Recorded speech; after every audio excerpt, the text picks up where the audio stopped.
Hello, everyone, and welcome to the first ever episode of first ever live stream where we can be called as Sing and Sebastian. So, hopefully, hopefully, this is a new beginning, and hopefully, this will go to a certain level.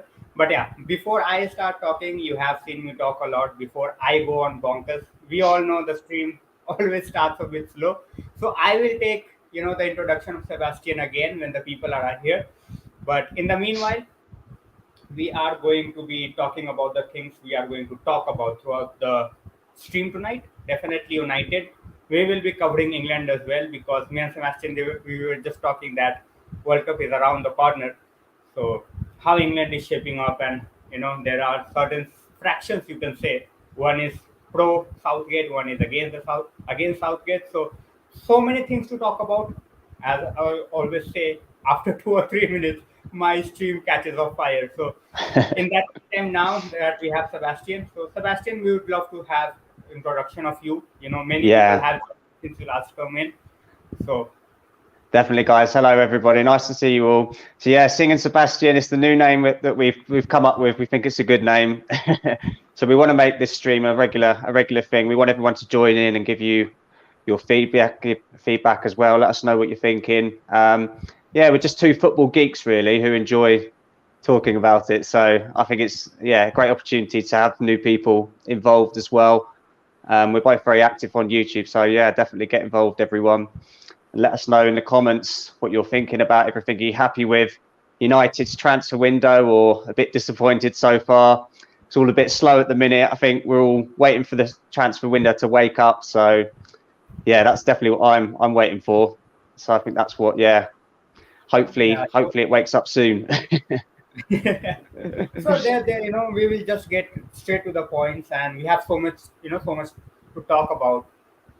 All of a sudden, Ronaldo news comes in, that his agent is talking to Chelsea and United. All of a sudden, they are like, all right, Frankie de Jong, 80 million, we want him. So why do we have to wait for someone like Ronaldo to be angry to, get a bit active in the transfer market? Yeah, it's ridiculous, isn't it? We're always waiting for something. It's always taking so long. I don't understand why. If you look at Man City's business, how quickly they can do deals, it seems so simple for them. No one even hears about their transfers and then they're just done. If you think about it back to January, something that's gone unnoticed. If you think about Julian Alvarez, City brought him in completely unnoticed. Transfer completely unnoticed. And then they've just got Calvin Phillips as well for the best part of 45 million, quite a cheap price, really. So it's All right. So unbelievable. we have the moment stream starts, we have a lot of questions, and I like the stream to go in a way where whoever is joining us, they get into the conversation straight away. So hello, Vipra, hello Sanjay bhai, Ankit bhaiya, welcome to the stream. So first thing first, why so slow? Why so lethargic? Every time, every time. It's not like this window. We have seen this for the last 10 years. Very slow, very lethargic. Yeah. Who do you blame? Do you blame the Glazers, or do you think the recruitment team are to blame, or a bit of both? I think it's a mixture of both.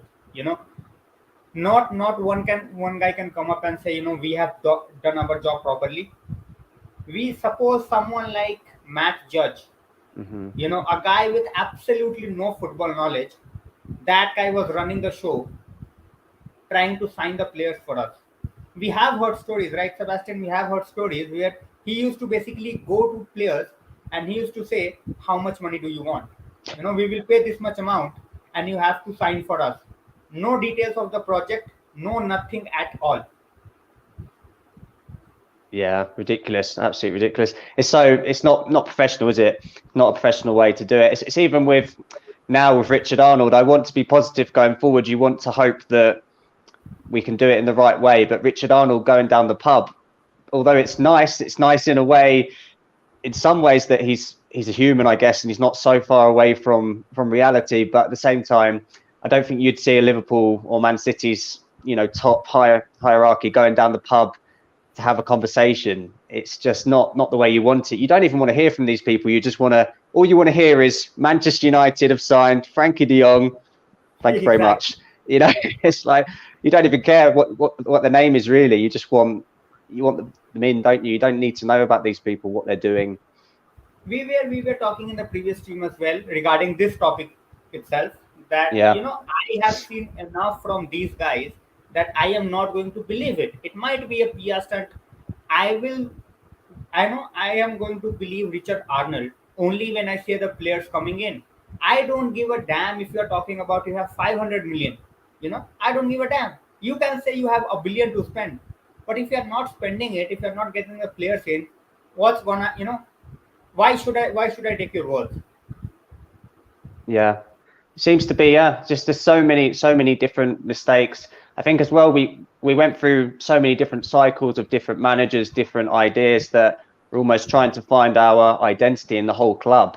I think we went from under Ole Gunnar Solskjaer, we became like, it was almost like a jobs for the boys, we say, give all your friends can have a job. And it was like, we had Darren Fletcher, we had Carrick, and just everybody was there, all former United players. And there was no, it seemed like you didn't actually need a good CV, or you didn't need experience. As long as you had a connection to United, you were hired for a job. And that's not what the best in class are doing. If you look at the best in class, they don't do that. It's not about friends. It's about who's the best choice. Through that, I will take the comments from the, who is out here. Anish bhai, thanks a lot for the super chat. Good evening to you as well.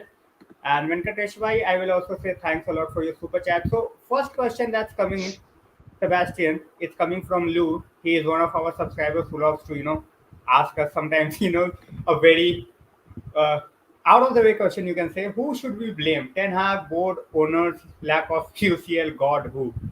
So he gets on the bandwagon very, very easily. He wants clear cut things as soon as possible. So he is like, even Ten Hag isn't involved. His mind is constantly asking him those questions. So according to you, as we said, as I said, that I don't think it's just the one man job. It's Glazers and the board in the previous years. At this point of time, who are we going to blame? Yeah, I think right now it has to still be, I think it always has to go back to the Glazers, doesn't it? Because they're at the top of the club. They're the ones who we know can sign off the deal. So ultimately, you imagine that they're the ones who are holding up the deal. They must be haggling over 5 or 6 million here or there. So I think ultimately it comes down to them. I think they're the biggest problem. But of course, yeah, you have to look at the recruitment teams as well. What are they doing? Are they moving as quickly as they could? And I think it all comes down to experience. If you look at who Jose Mourinho wanted to bring in when he was at United, he wanted to bring Luis Campos. Now everybody knows Luis Campos is the best around. And the Glazers didn't want Man United to bring in Luis Campos because they knew it would take away control from them. And that's what they can't seem to accept. So I think ultimately it does always come back to the Glazers, because why wouldn't you have wanted to bring in one of the best in class? I think it's because they know that they like having it in their own little way. They like having Woodward as their little puppet when he was at the club. I think that's the problem. Yeah, so Vipra is saying, Sebastian, that John Mota's arrival hasn't changed anything, big as of now. But then if we see, he was already here. When you look at Richard Arnold, he was already here. These guys were in a different role before the shake-up. That also people need to understand, that it's not going to change, all of a sudden. But these guys know how the club has worked in the previous years. They are not new to this. They're not new to this. Yeah, that's the thing. I think you almost need fresh blood in the whole time, don't you? You need new people, new ideas. It's always really important. I think it'd be interesting to know if Ten Hag suggested anyone. Maybe there's someone he likes working with. That'd be interesting to know. Obviously, he's brought in some of his own backroom staff now. So I think McLaren's come in, obviously his assistant as well.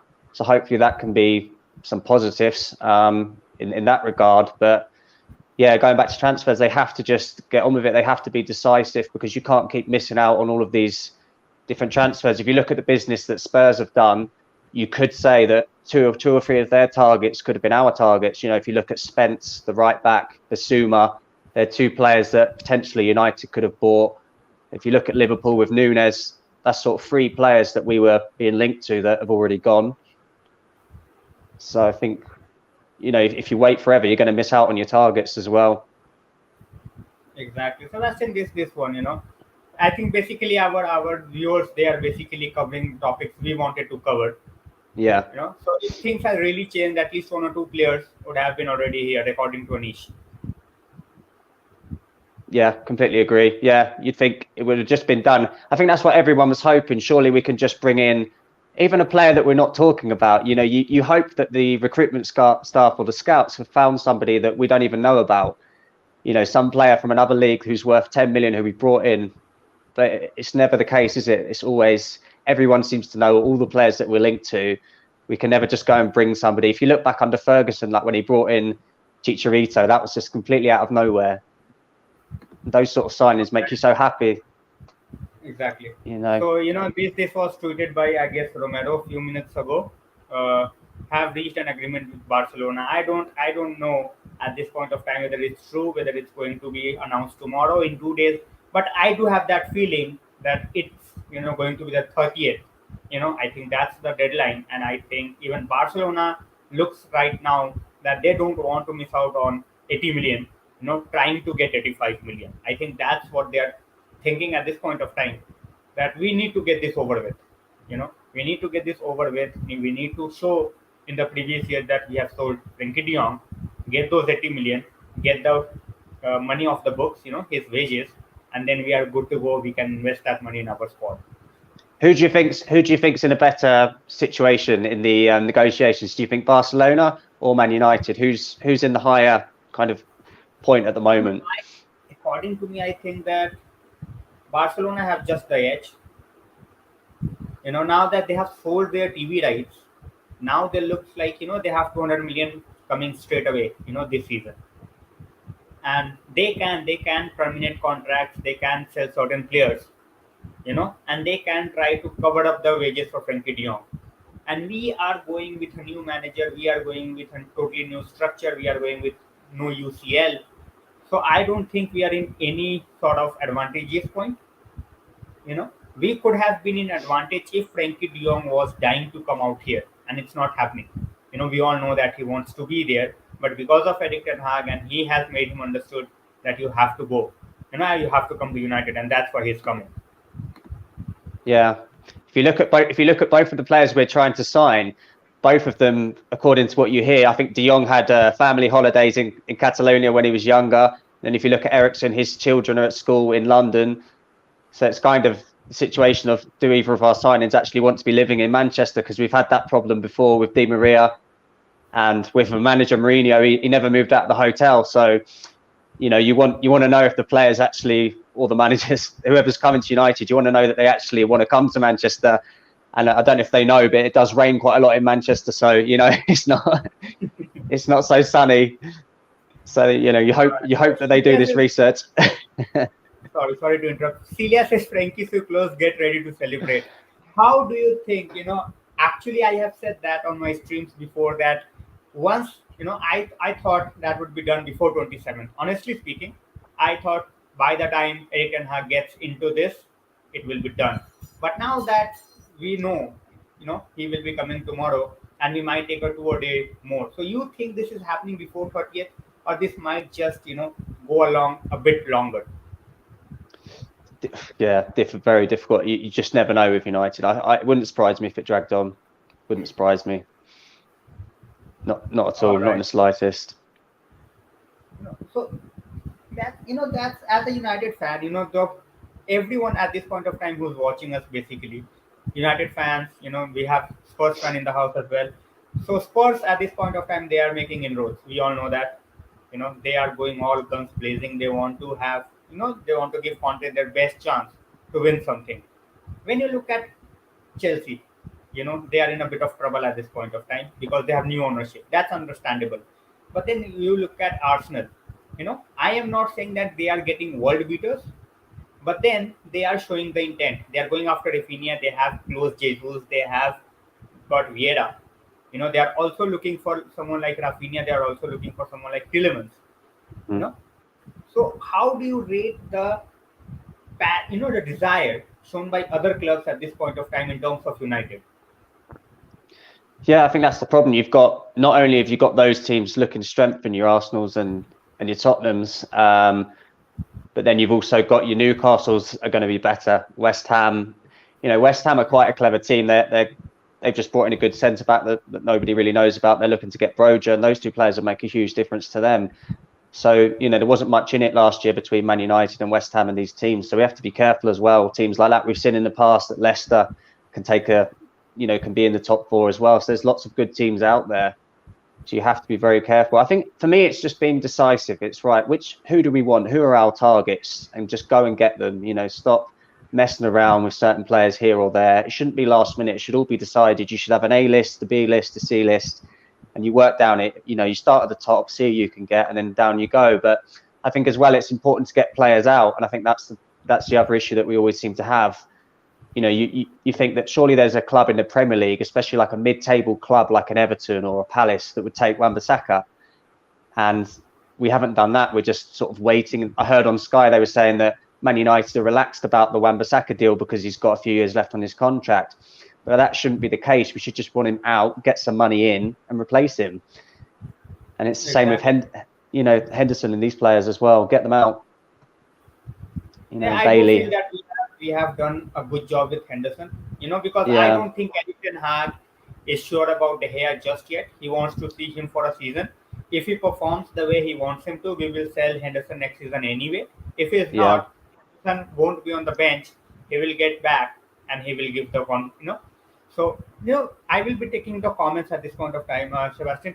We should have parallelly went for Martinez and Anthony, 35 to 40 million each. Shniti bhai, I will correct you out here.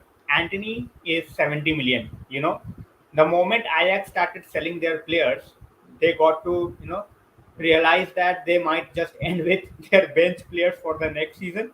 So they upped the amount for everyone. So at this point of time, Martinez is around 45 to 50 million, and at the same point of time, Anthony is 70 million. But yeah, he's making the point that we should have tried to get those deals out of the way as well. Try simultaneously. We have seen in the past, Sebastian, we are stuck with one thing, and then till the time it's not done, we are not going on with the other thing. What's your views on that? No, I completely agree. I think there's no reason why we shouldn't have had a couple of deals done at the start of the window. Absolutely no reason. And that's what I say. If you can get players out at the same time, then you can get ones in much easier. If you look at Wan-Bissaka, Bailey, Henderson's finally gone out on loan now, but it's still taken a long time. If you look at some of the other players that we've got as well that are not needed, why does it take so long? Phil Jones as well. What's he still doing at the club? You've just got so many players that are kind of sat there.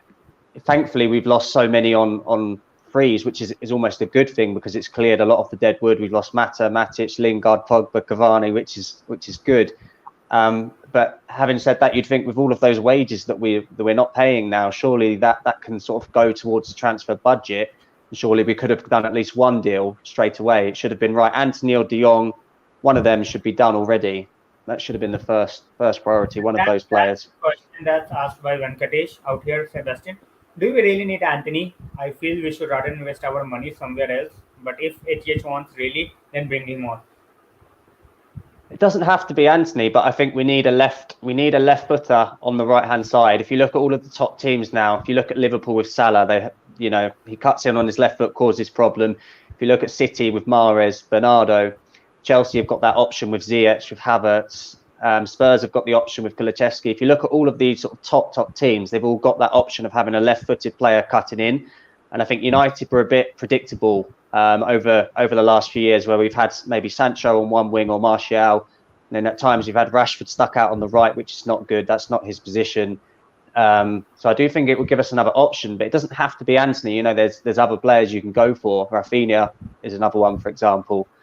But I do think we need it. I do think we need a left footer there. Yeah, it depends what we're going to do with Diallo as well. How highly is he rated?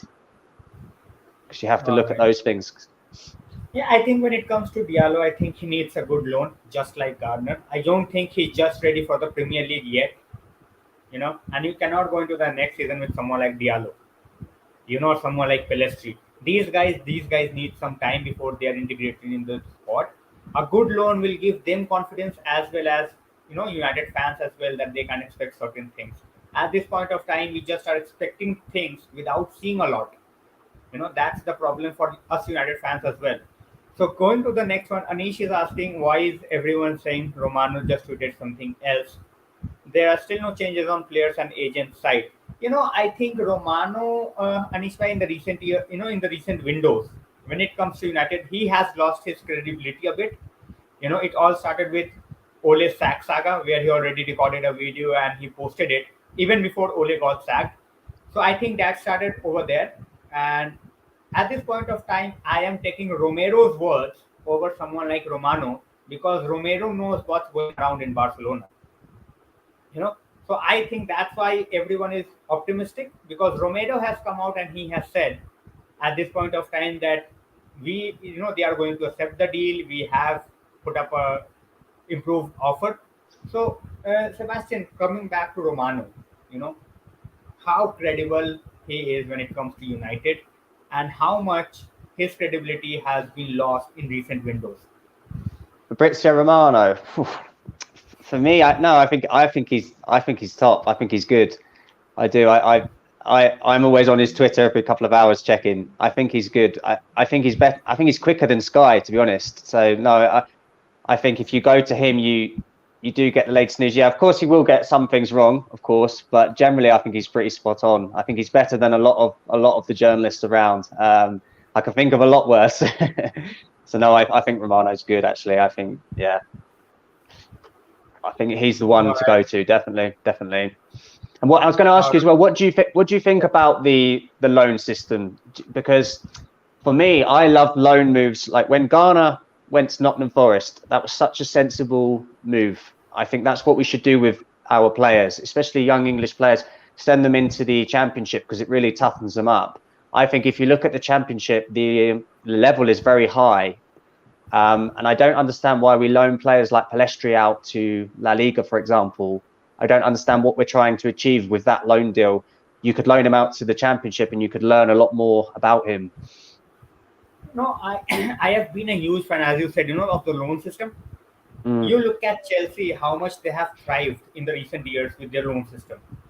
If the player goes out on loan, if he flops, they sell them eventually, and if he thrives, it will give them a chance to utilize that player.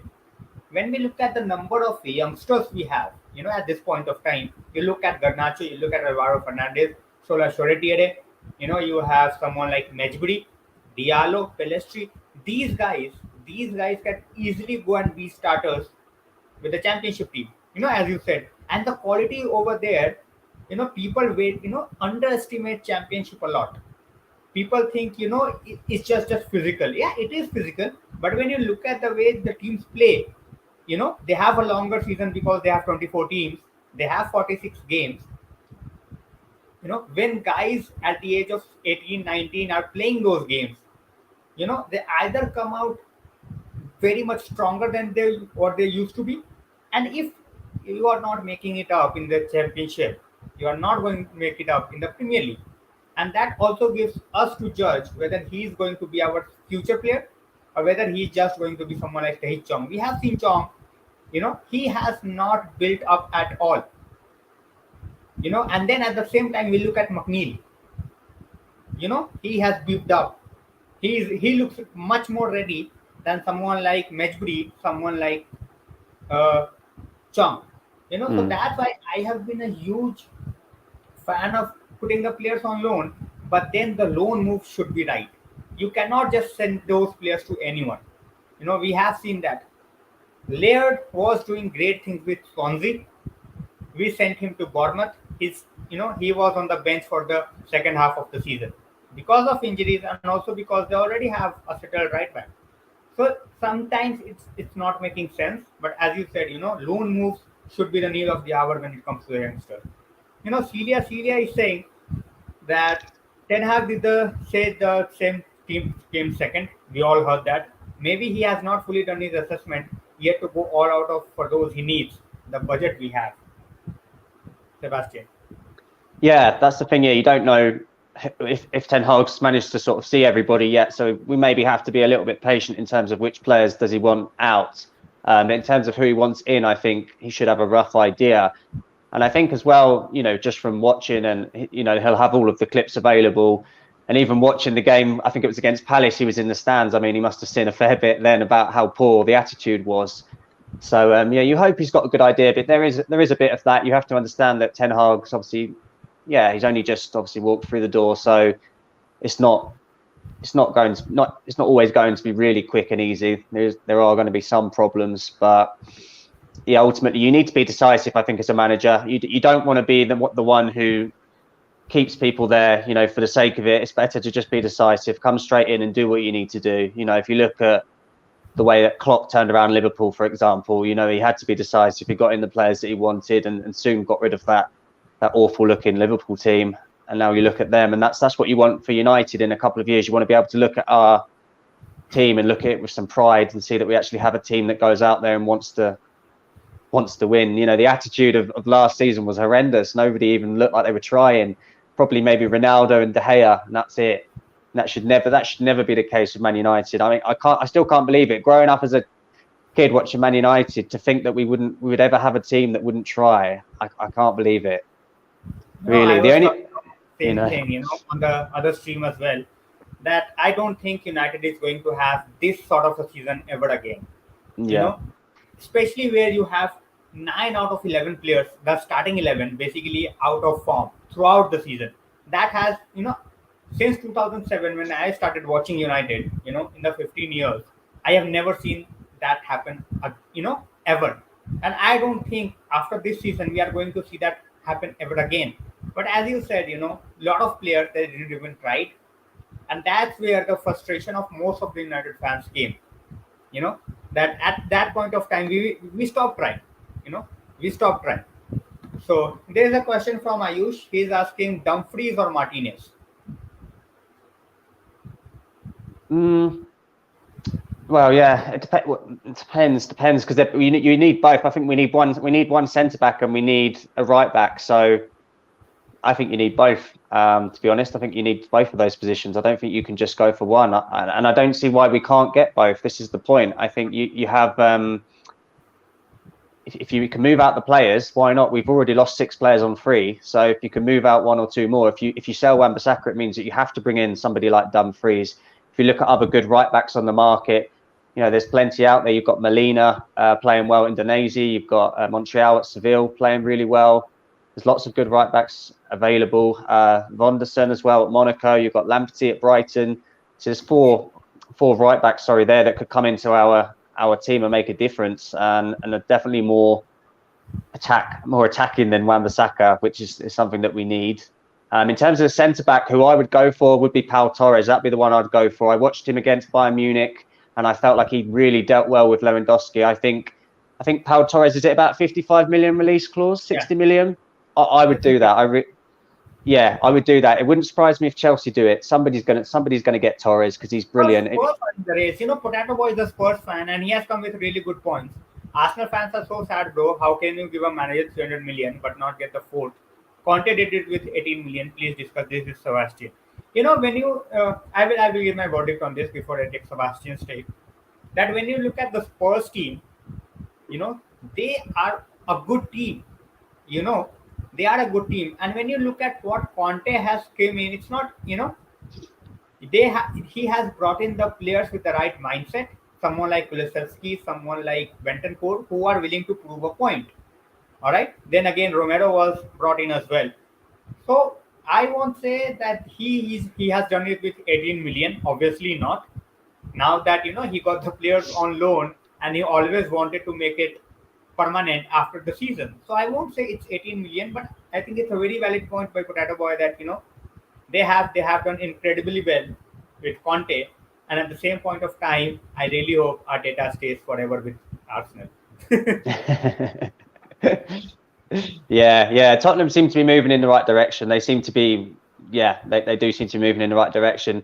I think they're our biggest problem now for getting in the top 4. I think certainly now you'd say City, Liverpool, and Spurs are almost guaranteed as the top 3 at the moment as we stand with the signings. So I think for the 4th spot, you've obviously got us, Arsenal, and Chelsea, depending who Chelsea buy.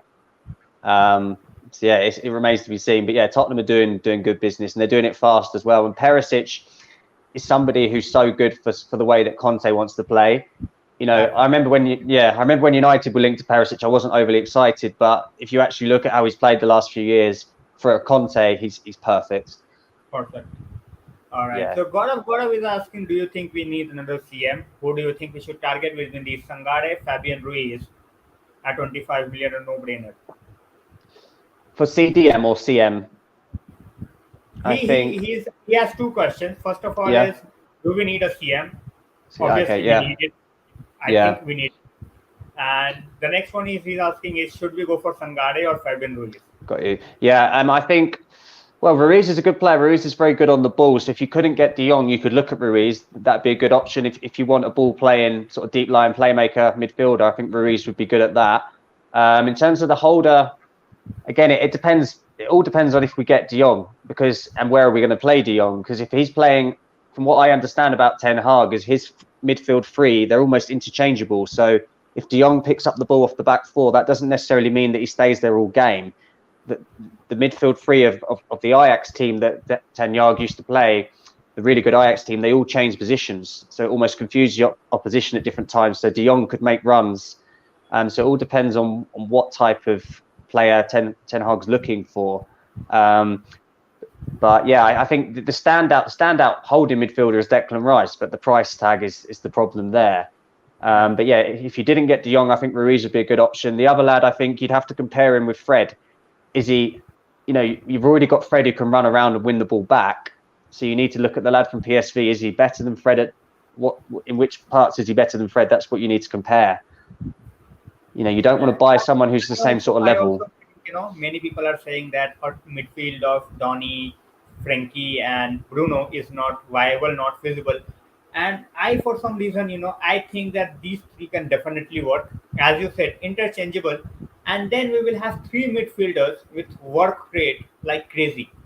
We have seen Bruno Fernandes making tackles in our defensive half, in our areas, basically. You look at Frankie de Jong, if he goes up, Donny van de Beek can just stay a bit behind. Otherwise, Frankie de Jong stays behind Donny. And I'm not saying for every game, but majority of the games, apart from the teams against Liverpool and City, I think these midfield three, I think that can really work. Yeah.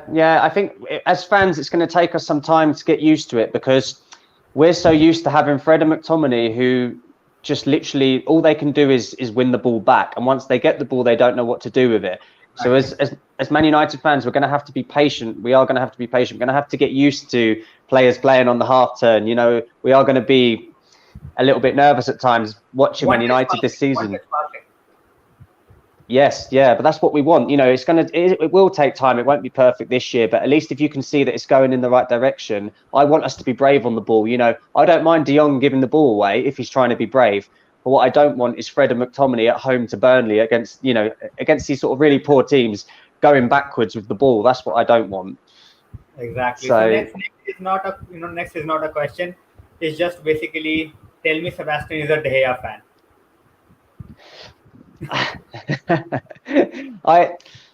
I like De Gea, but my concern with him is his physicality. So I feel like at corners he's not good enough. I feel like he gets bullied a lot, and with his feet I don't think he's necessarily good enough either. Shot stopping, I think he's the best in the league. Him and Alisson are the two best shot stoppers in the league. But in terms of the other part of De Gea's game, I'm not so sure. I still think the physicality is a problem. When you look at Chelsea with Mendy, the way he can just come and catch the ball from corners, or when you watch Courtois in the final for Real Madrid, how dominant he was. I kind of miss Man United having a keeper like that because I loved Van der Sar. Van der Sar had everything he could. He was a shot stopper. He was fine with his feet. He had composure and he commanded his box. And I feel like De Gea's only really, he's a shot stopper, and I don't see what else. Exactly. That was my point as well in the previous streams, that I would never disrespect De Gea for what he has done for the club. But there comes a time that you have to move on. All right. If we would have been playing before Pep or before Klopp, just short stopping, not building up from the back, I think still De Gea's game is built for that. Where he's just making the saves. But then if you have to start from the back like Ten Hag wants, you are going to be in a huge trouble. So getting on to the next one, do you think McTominay can do something next season? Yeah, I do. Yeah, I think as well, guys. I was going to say, let us know in the comments below which goalkeepers would you target as well. That'd be interesting to know. Which goalkeepers would anybody like us to go for if you don't like De Gea? But yeah, with McTominay, I think McTominay is somebody who's a great squad player. He should be a good squad player, and nothing more. He should be someone who can come in for certain games when you need him with that energy. If you look back to the Europa League final that we lost, McTominay was actually the best player that day. So it shows that he can do it. He's got attributes that you need, but I don't think he's a starter. That's the problem, especially not if you're trying to play a certain way, if you want to play a certain brand of football. And if you look at him for the Scotland team, he doesn't even start in midfield for Scotland. They have to play him in a back three. So I don't think he's necessarily good enough to be starting every week for Man United.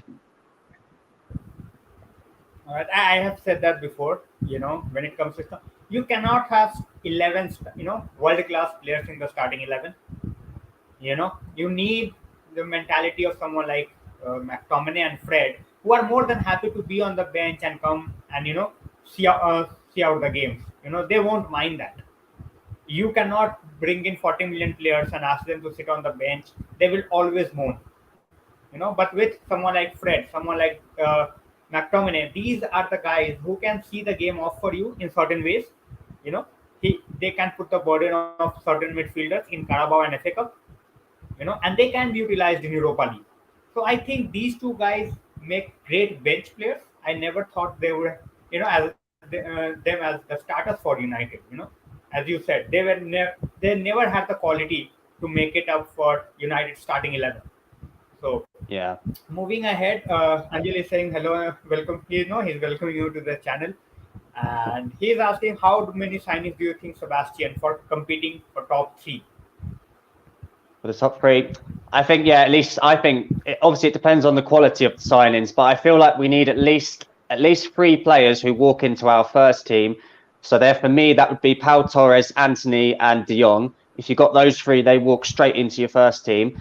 And then if you can get 3 more, so that would be 5 or 6 really. If you can get 3 more sort of players that maybe are a bit unknown, or maybe just like the fullback at Villarreal, the left back Estupiñán, for example, he's a really good left back. Nobody's talking about him. There's no reason why we couldn't go and get him. He's got the pace to get us up the pitch, much better than Telles, much better option than Luke Shaw. Played really well in the Champions League. So I think it's those types of signings. If we can be smart, if we can get 3 world-class players in, plus 3 or 4 smart signings, then that's what we should be looking at. And obviously, we can't forget that we need a striker. We need a striker with some pace. All right. So you asked the question that which keeper you wanted to see, and everyone at this point of time looks like going for Maignan, from AC Milan. Mm-hmm. He has done tremendously well for them. French international already, and I think he would someone we could definitely target if either De Gea or Henderson doesn't work in future. And coming to the next one, this topic I really wanted to talk, Sebastian, that all of a sudden, Mendes meets with Chelsea officials, and it's like Ronaldo to Chelsea gonna happen. Even in my wildest dreams, it's not gonna happen, according to me. But what's your take on this? Strange one, very strange one. I don't know whether it's something with the timing, because we haven't signed anyone, whether it's somewhere in Ronaldo's camp, maybe playing some mind games, trying to get United to do some business. I don't know. It's a very, very strange one. Because I think Ronaldo would have to be realistic as well. Like, I've heard that he wants to potentially go to a team that could win the Champions League, but are there going to be many teams thinking that he's the missing part of the jigsaw? I'm not so sure. So it's a bit of a strange one. I think it's just one of those stories that it's always going to be like that around Ronaldo, isn't it? You expected that as soon as Ronaldo came back, there's going to be millions of stories. Everything that he does is going to be dramatized. So yeah, hopefully wouldn't read too much into it. I still think Ronaldo can play a part next season. I don't think he should be starting every game, but he can still play a part for us next season. Just if you look at Ajax, how they played last year with Sebastian Haller, he's an extremely slow striker who doesn't move on a football pitch, and Ronaldo doesn't move on a football pitch, and Ten Hag managed to get a lot out of him. So hopefully he can get something out of Ronaldo as well. I am expecting, if our wingers are fit and fighting, Rashford as well as Sancho. I think Ronaldo breaking the 25 goal mark. Yeah. Definitely. If those guys are pinpoint with their crosses and the passing, I think Ronaldo gets to 25 easily. Because in my opinion, he's just going to play the Premier League. And when it comes to FA Cup, Carabao Cup, the other guys are going to play.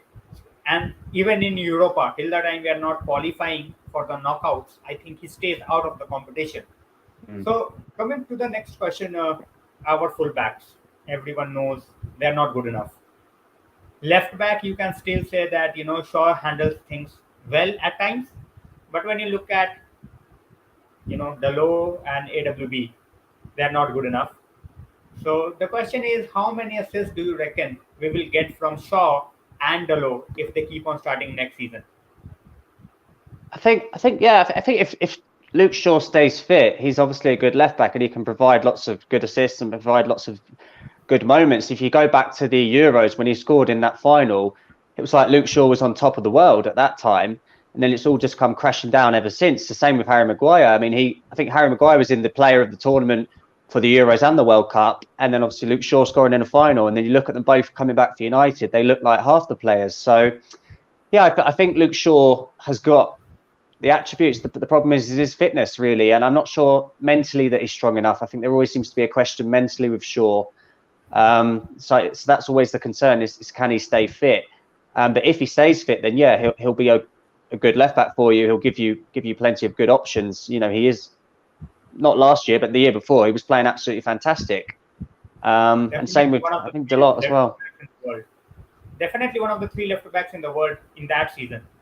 Yeah, in that season, yeah, he was fantastic, and then it's just all gone crashing down, isn't it? What about left backs? Who do people want to see us sign? Is there a left back out there that everybody is thinking about? I mean, Cucurella was my number 1 left back that I wanted, and obviously Man City are going to get him.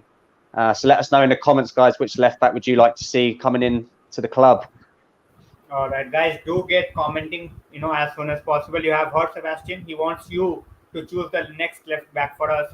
Getting back to this question, Sebastian, I don't know whether you know the context just yet, but a tweet came from Romero. He was broadcasting on Twitch, and he said that there are some dues, some commission that that Frankie de Jong was promised, but was by Bartomeu, and he wants that money before he makes the move. So that's one of the reasons as well. That's where the deal is at this point of time hanging in balance, because he also wants to get paid of what he was promised. Yeah, I think we have to be realistic as fans as well. And although football's gone completely mad and the money that they earn is completely ridiculous, we have to understand that from their point of view, in your profession, you're going to try to earn as much as humanly possible. So players and agents and people are always going to look at those things. So if there's something that they feel is missing, they're always going to look at that. I think from United's point of view, they just have to be sure that the player wants to come. I think that's the key thing for United this summer, is getting the players that actually want to play for the club. I think that's the key with that for me. But I think we're in a similar position, us and Barcelona. I don't see that anyone's particularly. I think there needs to be a compromise in the middle. I think it's best for both parties. Barcelona want the money and we want the player, so let's try to meet somewhere in the middle. All right, so this is coming from Nischal. Hendo is loaned out. We should not renew De Gea's contract. I am also a fan of it, but obviously I want to see what he does this year, and he wants us to give De Gea a farewell as the club legend and then use Dean as number 1. I think that's a very, very valid point. It might upset a lot of De Gea fans, but I think that's one way to see the scenario that's building up at this point of time, because now he's not going to the World Cup. The way Enrique is setting up his Spanish team, he is not going to the World Cup. So what's next for De Gea after not being even in the Spanish squad for the World Cup? Yeah, I think the problem with De Gea, has always been the problem that why we haven't been able to sell him in the last few years is his wages, isn't it? I think he's on 350, and that's the big problem at United. 390. Yeah, that's what I mean. It's crazy. If you look at the wage structure of United and then you look at the wage structure of, say, a Liverpool or City, it's crazy that their players are so much better and they're on less money. and then we've got players all over the place. We've got Martial on a ridiculous wage, De Gea on a ridiculous wage. Even Sancho, Varane, and Ronaldo, when we brought them in, we had to give them all extortionate wages as well. So I think United as well need to find that balance in the wage structure to keep the squad morale better. But who does everybody think should be captain? That's a question. Who should be the captain next season? Yeah, that's going around a lot. I have made my choice. I said if Ronaldo is staying, definitely we should go with him. Many people want De Gea. I don't blame them. If De Gea has been given the captaincy, I won't, go against De Gea or start an agenda. But I do feel he's not a captain material. He has never captained in his entire career, and he has lacked that instinct of commanding the box. Having a grip of his own defense, let alone the 11 players. So I think Ronaldo should be the obvious choice. But if Eric Ten Hag feels that De Gea should be given the captaincy, so I won't mind that. But for me, it's Ronaldo. According to you, who are you going with? Like Ronaldo is an option. I think Bruno is an option. De Gea definite option. Yeah, there isn't a standout, is there? Because if you look at all of them, they've all got an issue. I want sort of a centre mid or a centre back to be the captain. I want the sort of dominant player, like when we had Roy Keane or even Vidic was captain for a while. I like that type of captain. There's not that many leaders in football at the moment, so that's why it's hard to choose. I think if Varane had a good season in his first year, he could have been a candidate for the second year, but because his first year kind of was a bit all over the place, he's not really in the conversation. I think Bruno, the problem with Bruno is he seems to rub people up the wrong way. I'm not sure that the way that he comes across is the best way as a captain. So yeah, I think either Ronaldo or you stick with Maguire and you say, right, we'll give him one more go under a new manager, because you have to think about Maguire as well. Will it damage his confidence even more if you take the captaincy from him? So that's something sort of bear in mind. But I think Ronaldo or Maguire for me, I wouldn't give it to Bruno and I wouldn't give it to De Gea. Definitely not. All right. So we Rizwan Bhai as asked. He's asking about the Ronaldo news. Rizwan Bhai, Ronaldo news यही है अभी कि he is not going anywhere. He is going to stay with us. I think it was just the agent's play to get United into the game and sign some players. So Rizwan Bhai वो कहीं नहीं जा रहा. He is staying with United. Chelsea, Bayern Munich, all these links सब bogus है. So just avoid. Hello Pallav, welcome to the stream. Gaurav, Sebastian, he makes great points out here. For right back, we can try Mukiele. And this was the guy I was about to talk to you about. He is available for just 10 million, imagine. Mm-hmm. This guy can play as a right back, as a right wing back. He has also played at times as a centre back, for RB Leipzig. So this guy at 10 million, I think that's the steal of the summer. But then he's also asking about Dumfries and Max Adams, who can swap with Brendan Williams. Yeah, I think the lad from Leipzig would be a good option. I think for the price as well, it would definitely be a good option. And I think they're the sort of deals that we need to do. We need to be smart, and those types of deals are how you can build a squad quickly. We can't keep just doing 3 or 4 signings, otherwise we'll never catch Liverpool or City. If we want to get near them, we need to do those smart signings, like you said. So yeah, Dumfries is another one. I think Dumfries is a really good attacking right back. So if we're looking to have somebody who can attack better than Wan-Bissaka, Dumfries would be a great option. Aarons is a difficult one because Aarons has been around now for about 3 or 4 years, hasn't he? And nobody's taken a chance on him. And I don't know why. It's very strange because you'd have thought that maybe a Newcastle or an Aston Villa would have taken Max Aarons maybe 2 years ago, but no one ever seems to buy him. So I wonder why. That's what I would like to know. Why does no one ever take a chance on him? He's been a good young right back now for 3 or 4 years, hasn't he? Exactly. He was on everyone's radar. Yeah. When he first came back, first came onto the scene, and after that he has simply disappeared. That even someone like Luis, who was left back with that Norwich team that got relegated, people tried to get him rather than someone like Aaron. So that was something else. And yeah, it's strange, very strange. Exactly. So Arun Bhaiya is out here. Arun Bhaiya is saying, killing the thrill of the season already. Expectations killed. Manager already facing reality of being at United. Fake promises from owners to managers, and fans will not lead club anywhere. I think that's the feeling of every United fan at this point of time. We can totally agree to him. Yeah, I would agree. I think until you start seeing signings, that's how it feels. It feels like nothing's changed. Of course, things have changed in the background. We have replaced a few different people, but at the moment, nothing's changed. We're still interested FC, aren't we, at the moment? Exactly. This question is straightforward. This question is straightforward, Sebastian. N'Golo Kante, can he give us 3 years? I don't think he can. In the recent years, in the last 2 or 3 years, I think what he did with Leicester and initial years with Chelsea, I think his body is just giving up now.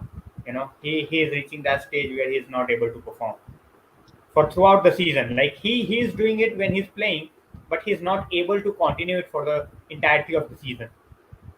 Yeah, I would actually take Kante. I just think his level is so high that if he did stay fit for a season, he's the type of player that could drag you to a title or to a Champions League. I mean, we've seen that with Chelsea.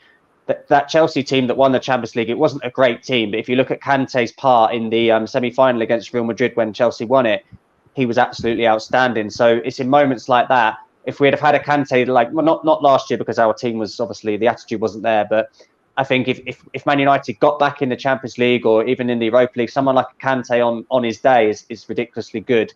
But I understand, yeah, we don't want to go down the road of the problems with injuries and things like that. But he has got a good attitude, so you know that he would be doing everything to try to stay fit, which is another thing. But I'm a little bit worried about Varane because Varane's always injured, so No, I we think do have to be Sebastian, careful. when he is with United, he's not getting injured. The moment he goes to the international break, it's Yeah, like the French coach is coming out of nowhere. The moment he steps for France, he's getting injured. He's not getting yeah, injured for United. The moment he plays for France, he's getting injured, and that's affecting us. Getting back to the next one, De Gea is perfect choice, but because it might hamper Ronaldo's performance. I don't think giving the captaincy to De Gea is going to hamper Ronaldo's performance, but with he taking the captaincy, being the captain of Portuguese national team, I think he must be having his own case in that dressing room, and with the stature of Ronaldo.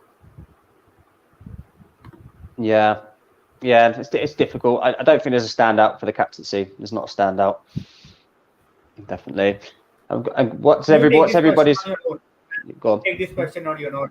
You can see it on the screen. I am just gonna sit back and enjoy this. So what do you guys think about Rashford and Neymar swap? Yeah, that'd be an interesting one. I think neither of them have got particularly good attitudes, in my opinion. I know that Rashford's done a lot of work off the pitch and everything like that, but I'm only interested in what he's doing on the pitch, and he's not doing anything for me. I'm not happy with Rashford's attitude at all, and I don't think Neymar would be a good choice because he's got a terrible attitude as well. If you look at Neymar's stats when he first left Barcelona and he went to PSG, if you look at his first season at PSG, I think he got like nearly 30 goals.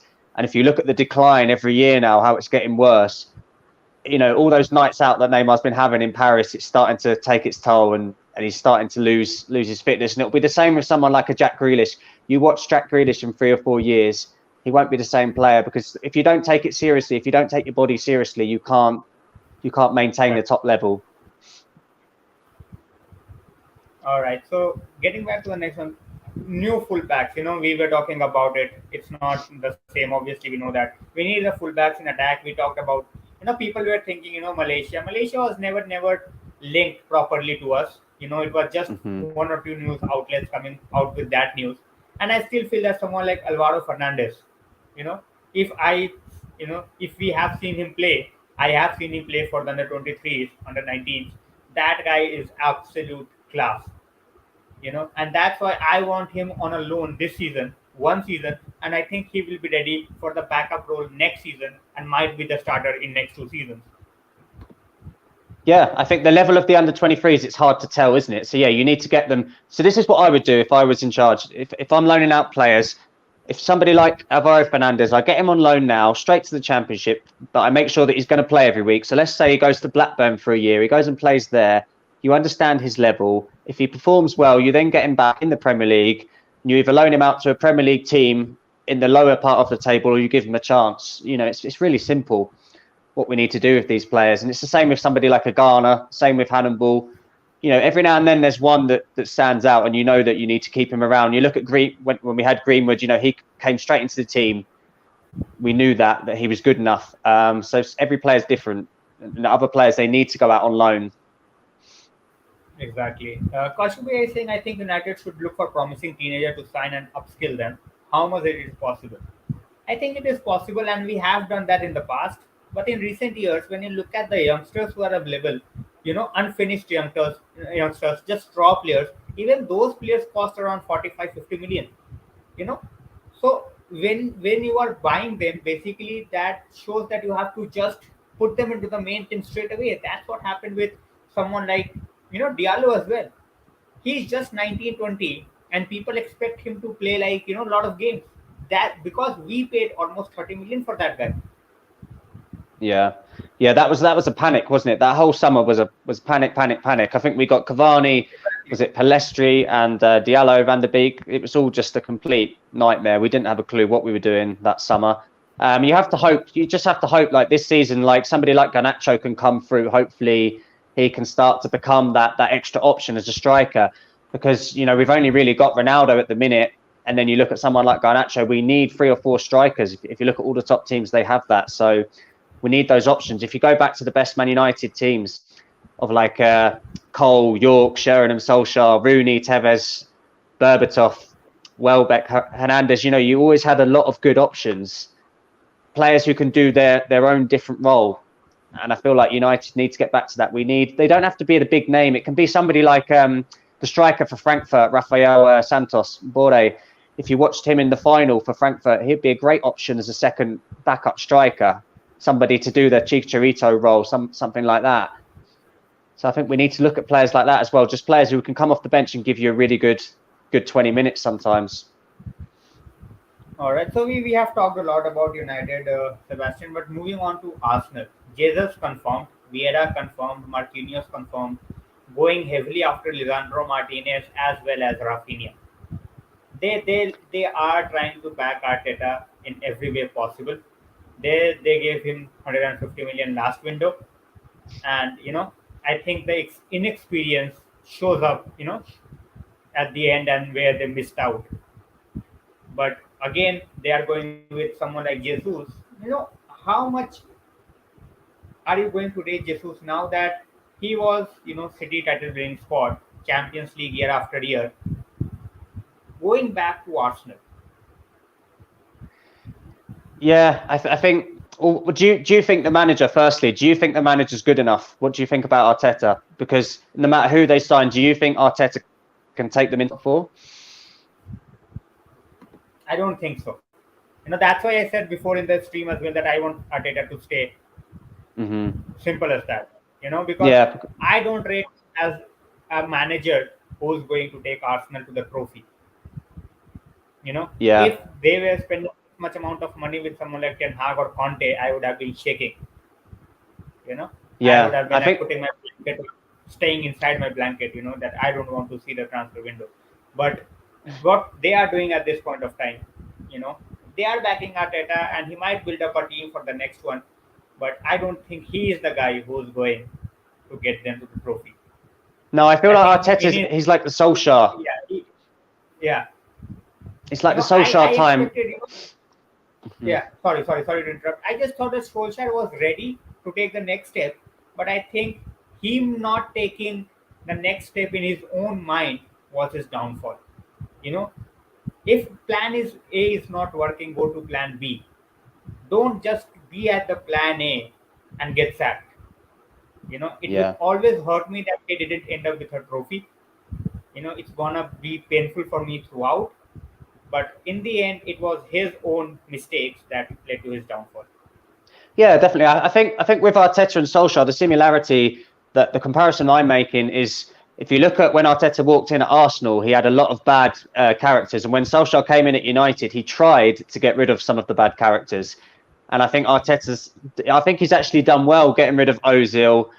And obviously Aubameyang is a controversial one, but ultimately he wanted players there who want to be there. So I kind of understand that. I think Arteta's done a good job in that sense, but I just feel like his managerial ability is a bit limited. When I watch Arsenal, I don't really see any type of plan. When you watch them against Newcastle in that critical game for the top 4, he had no plan. Arsenal just got bullied that day, and he should have come up with something to even get a point or to do something that day, and he didn't do it. I think with Arsenal, it's really interesting because they're targeting the South American market now because of Edu, obviously being from Brazil. So I think a lot of their players may come good in a year or two's time. But with Arsenal, the question will always be, is when the players get to that top level, are they going to leave or are they going to stay? Because if you look at Arsenal of a few years ago, when they had the players getting to the top level, they left. You know, Nasri, Clichy, they went to City. Sagna went to City. Van Persie, oh, Robin Van Persie came to United, and you know, absolute legends. So I think this is the question. This is the question for Arsenal. When these players get to that level, are they gonna leave or are they going to stay? I think if I was Man City and I want a left back, or you could look at Saka. I mean, Saka could play on the left hand side as a wing back for Man City easily. All right. So this is a question. You know, this is one striker I have personally followed, and I really like the traits of Sakamaka. Mm-hmm. From Sassuolo. I rate him really highly. Even against England in the game which he played in the Nations League, he was not having a good day, and he still bullied the defenders left, right, and center. I think he's strong, pacey, a bit raw, obviously playing in the Serie A, but I think he is one guy we should definitely look at.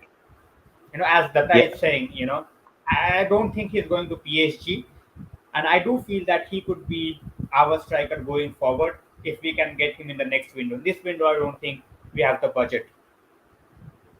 yeah, that'd be a really interesting deal. I don't know what the price is, what they're quoting for him at the moment, but I think Scalamak would be 50. Okay, yeah, that probably too much for us, but I think it would be a good option, definitely. I mean, he's got an absolute bullet of a shot on him. He really has got a bullet of a shot. He's really good in the air, really physical player. So yeah, you'd have him in the squad, definitely. I think we do need that.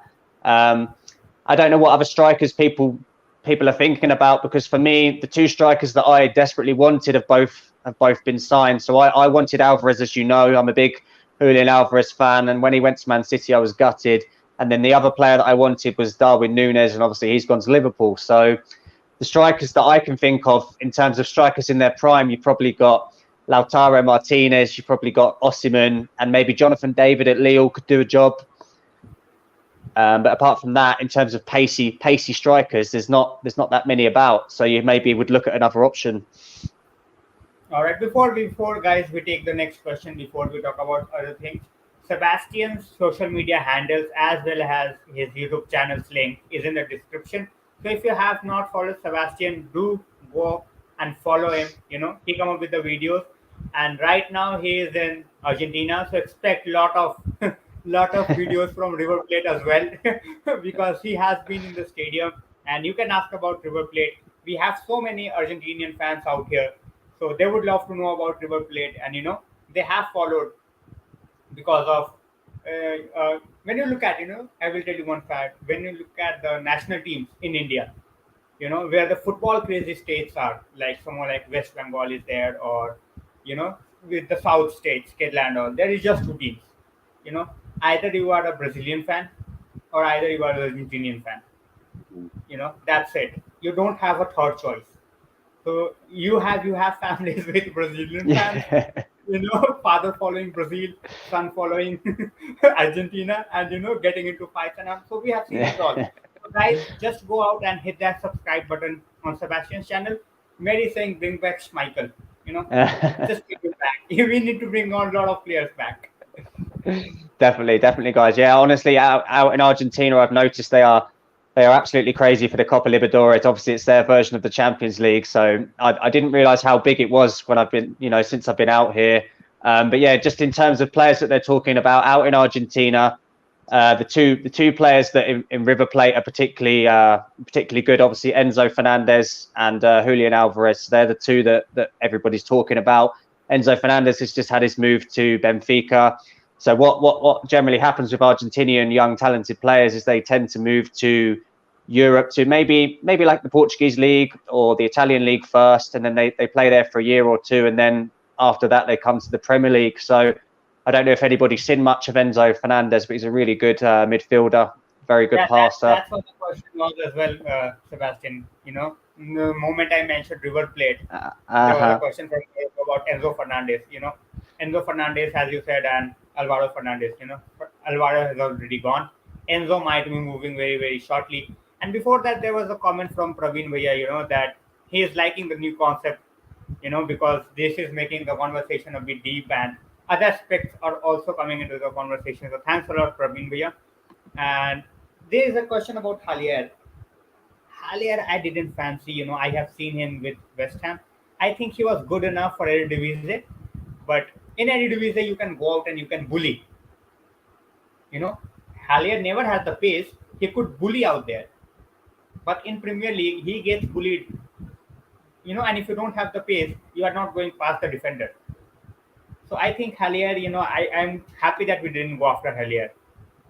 Yeah, and I think as well, especially with the Dutch league and the German league, you have to be very careful because I don't rate the German league at all. Nobody ever gets close to Bayern Munich. I think the standard's really, really poor. I think like a Nottingham Forest could easily finish in the top 8 in the German league. I really think it's poor. The standard's very poor. So you have to be careful when you look at players there. You really have to do your research because the numbers can be outstanding there, but when they move to another league, they're not the same players in the German and the Dutch league. So yeah, you have to really be careful. You have to do your research when buying players from those types of leagues for sure. All right, this is the question: Will Rashford will play? How much is it possible to renew Martial's contract rather than let him go on a free? He is already on a huge fat contract. Renewal, is not going to make sense. He's still here for 2 years anyway. He's still here for 2 years anyway. So. And that's what I think will play on the left-hand side. No, makes no sense to play him on the right. No, I don't see why we would keep Martial. I think if we can get rid of him, we should. Unless Ten Hag likes him for some reason that we don't know about, I think Martial we should try to get him to go. But the problem is he had such a terrible loan move at Seville that hasn't helped at all. Because if he had gone to Sevilla and scored maybe 15 goals, then maybe somebody like a Dortmund might have come in and bought him. But because he did so poor, it's almost like what do you do with Martial? Because nobody really wants him, do they? Exactly.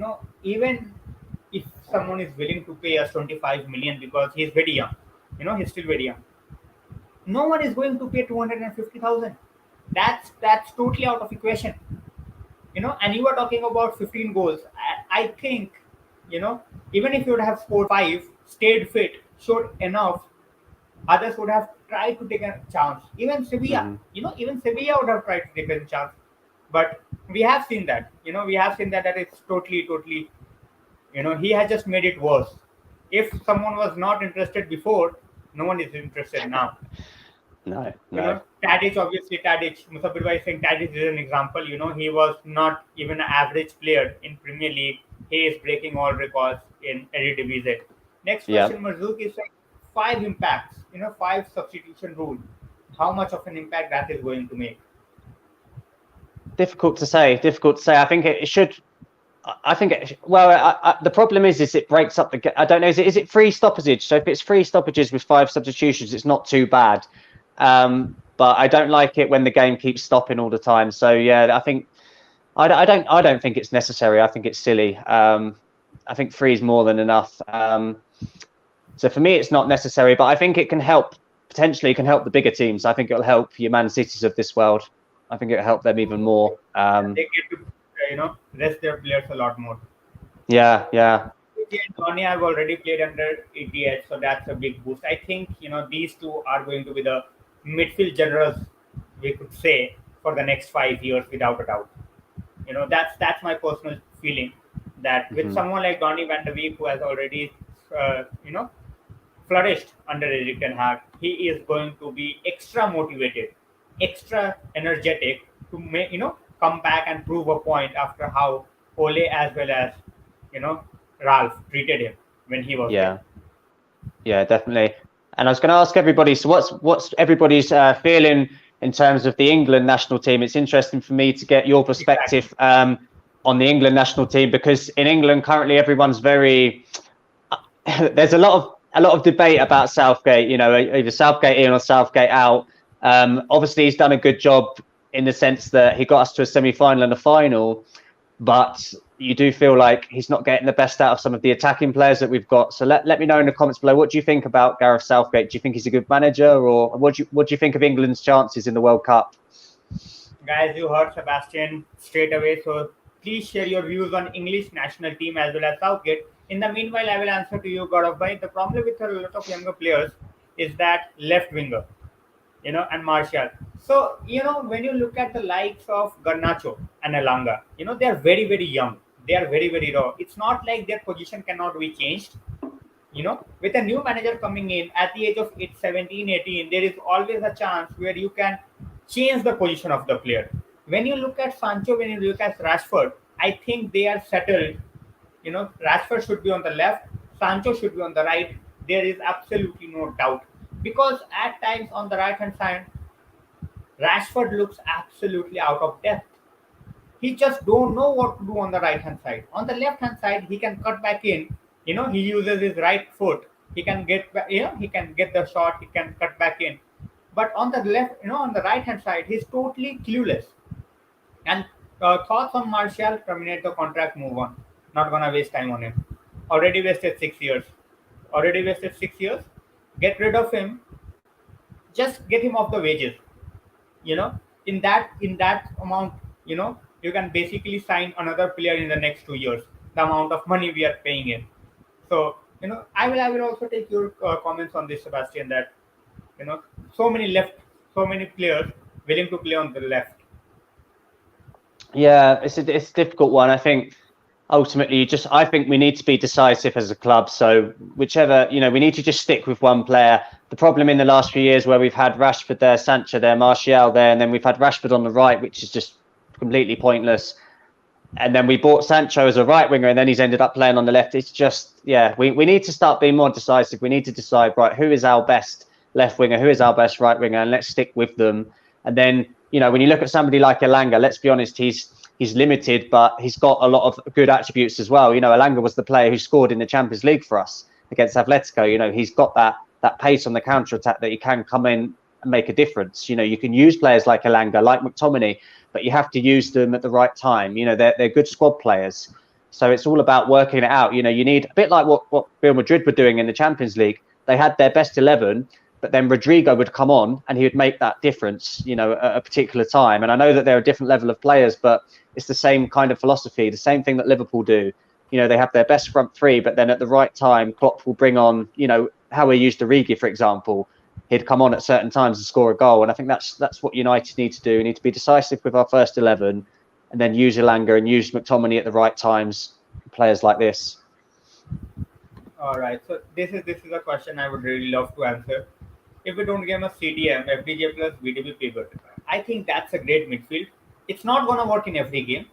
Against the likes of City and Liverpool, we might have to resort back to someone like McTominay, who will use his physicality and his presence on the pitch in terms of making those fouls and taking one for the team.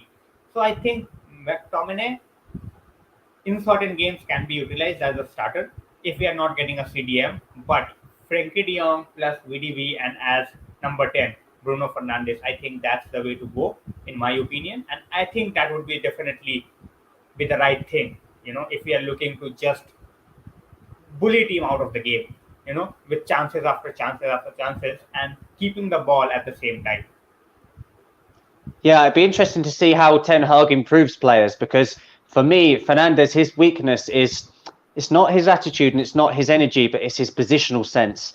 Fernandes is almost trying to press, but he's pressing at the wrong time and in the wrong areas, and it's pointless because he's just wasting his energy. So you need Fernandes to be coached as to when to press and when to move and at what time should he do a certain thing. And that's what I'm looking forward to with Ten Hag. If we can have De Jong, Van der Beek, Fernandes, or potentially Eriksen, as the front three or four, or how they're going to do it in that midfield three, we need them to be coached. We can't have Fernandes running around like a headless chicken, because it's no good. He needs to be in the right area at the right times. But as I said earlier, it's going to be completely different, because now the emphasis is with us having the ball. So it's going to be completely different to anything we've seen in the last few years under Ollie, where we were playing counter attack, because now we're going to have the ball. So suddenly it's completely different style and setup. Yeah. So moving on to the next one, this was the point we were talking as well. Before we started the stream, Sebastian, that Yep. he is looking to bring his trusted players, with whom he can go to the war with. He knows what he's going to get from Anthony, Donny, Frankie. Because these are the guys who basically is made by Eddie Ten Hag. So I think that's a really good point that he has made.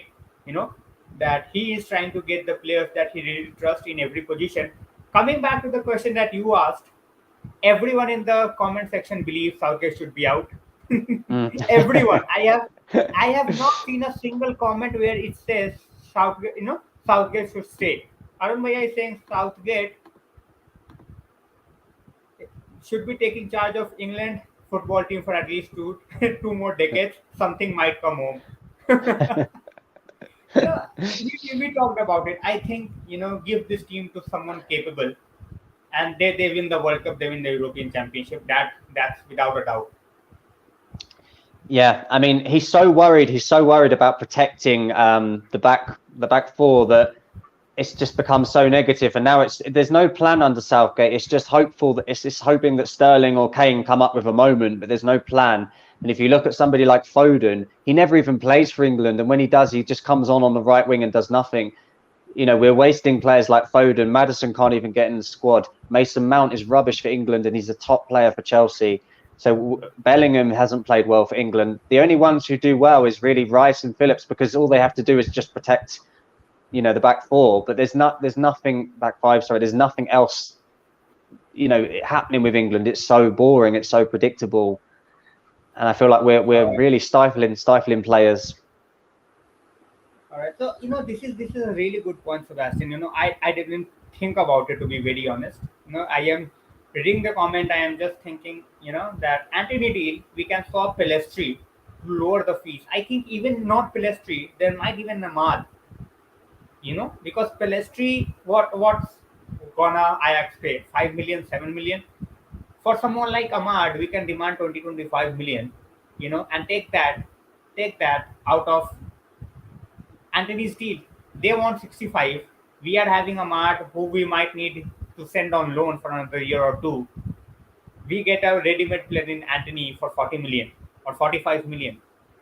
I think that's a really good point made by Gaurav. What do you think? No, I completely agree. Yeah, it's a very good point, because that's the way that you can build the squad faster. If we keep paying 70 million for players, we're only going to get one or two players, and it's going to take us forever. So if we can swap players around, definitely, I think it's very sensible. Why wouldn't you do that? We should have tried to do that with Lingard in the Declan Rice deal. We should have done that. That should have been what we were trying to do, a year ago. So I think exactly the same with Ajax. Why wouldn't you want to do that? And it should be the same with lots of clubs. Try to build relationships with clubs. I remember at one particular time, Man United and Aston Villa had quite a lot of deals. Man United were loaning lots of players out to Sunderland as well at one particular time. I remember Danny Welbeck and Johnny Evans went there. And it's really good to have good relationships with clubs and try to work out a deal that suits both parties. So I agree, definitely. So, this question is not something new, but Lindelof at CDM. He has played that at Benfica, but Premier League is a totally different beast. Yeah, what do you think about that? What do you think? I don't think he has the pace. If he loses the ball, we are done. Yeah, I feel like if we were going to do it, we would have done it already. Yeah, because manager would have thought about it, even ask the player if he is comfortable enough. Because without pace in a Premier League, he's not physical. We have seen that. He gets bullied at times. So if you don't have physicality and if you don't have the pace, you cannot be a CDM in Premier League. You need to have either of the one quality.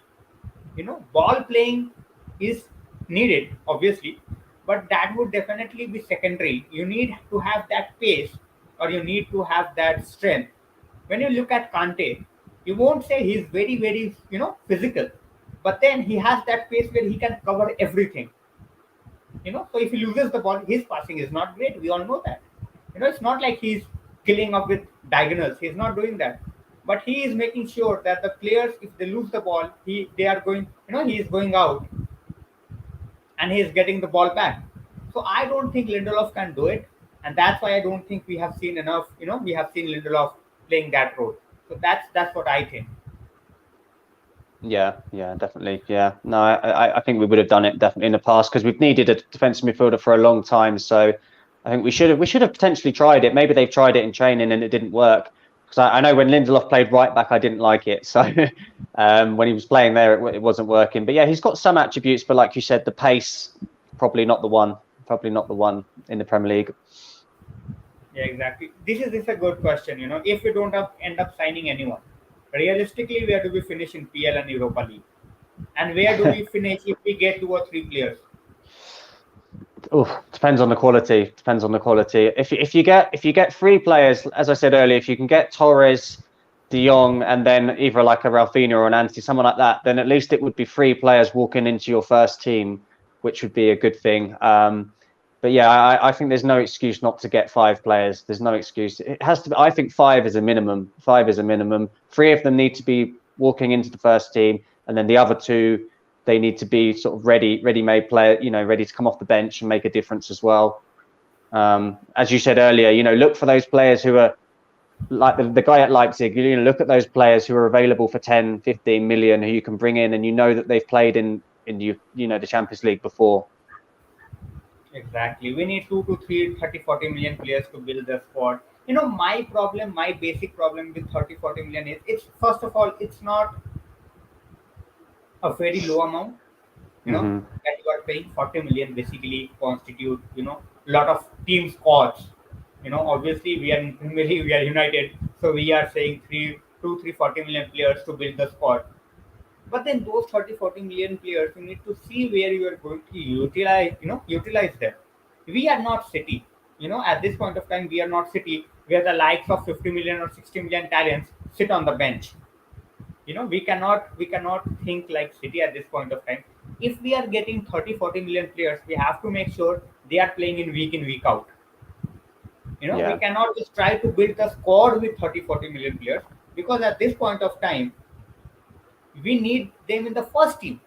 And that's what my problem is with a lot of players that we are trying to sign in the previous windows. They are just making up the numbers. When Pelestri came, when Ahmad came, I told everyone that this is a lollipop given to us. you know that youth courage success thing. Everyone thought, oh, Pelestri will come, he will rock the show. Ahmad is very talented. People forget they are 17, 18-year olds. And the only reason we bought them, because we had to pay in installments, first of all. And second, we still had our eyes on Sancho. Simple. Yeah, definitely. No, and I think the other thing that we need to be careful. We need pace in our team. If you look at all the top teams, they have pace, and I think that's what I'm worried about at the moment is the wing backs. I don't think we have enough pace in those areas. So, and even Sancho, and Anthony's got enough, but Sancho's not the quickest. So, I think we have to be careful. I do think we need more pace in our team. It's definitely something that if I was a scout and I looked at Man United last season, I'm saying, right, where's the pace in this team? Where's the threat coming from in behind? NDD, next one. We have talked about NDD, but with the price that Leicester wants, it's hilarious. 100 million for NDD. Yeah, I think maybe a couple of years ago, Ndidi was one, but maybe not so much now.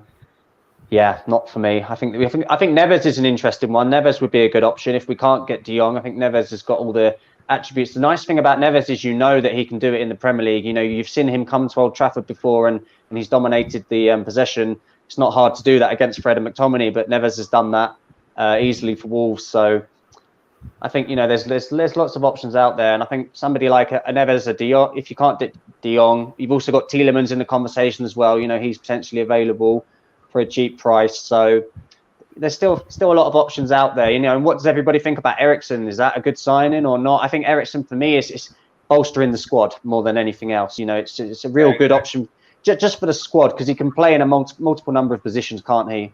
He can almost play in a deeper role if Ten Hag wanted, not the deepest, but sort of Tony Cruz role, where he can play behind the striker. He can also play on the left. So Eriksen's a good squad player if you're getting him for free.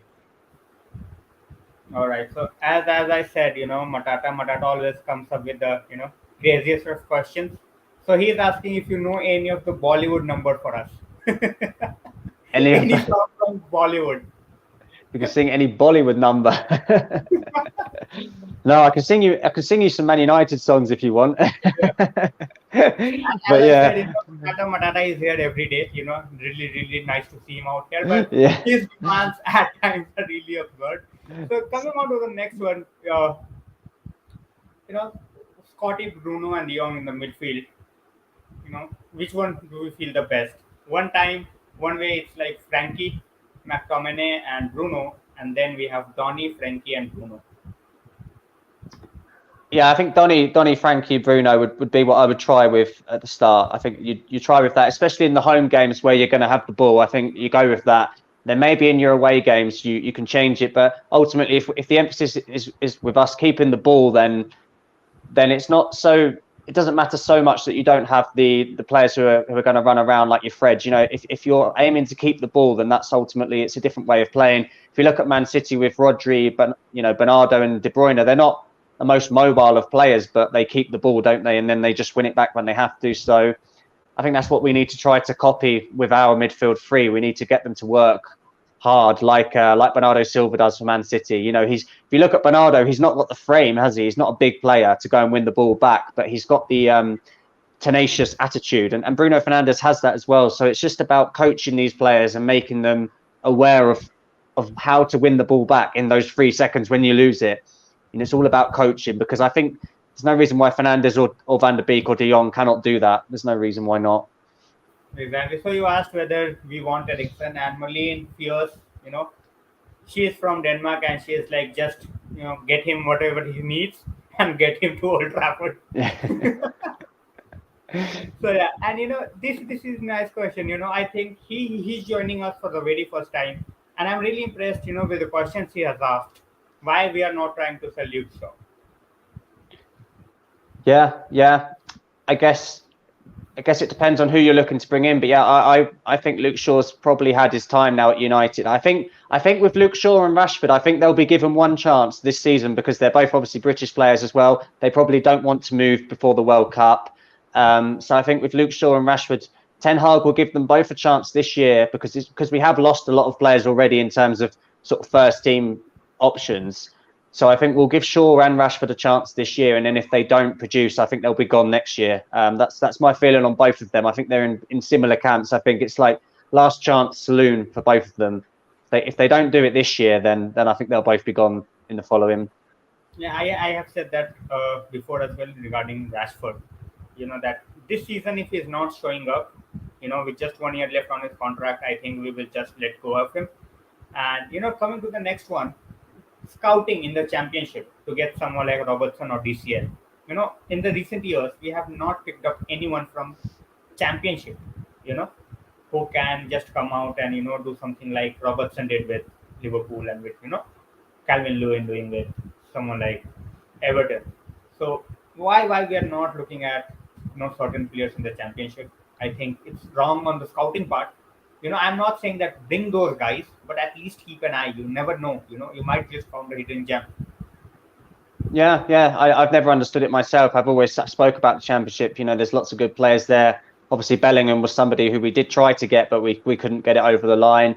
But then you've got obviously Spence as well now at Middlesbrough. He's obviously a good, talented player. So there's always players in the championship. You need to just be decisive. I think John Stones was at Barnsley at one particular time. So there's always lots of good young players there. You just need to go for them. Even Vardy, it was clear when Vardy was playing for Leicester in the championship what a threat he was, but nobody took a chance on him.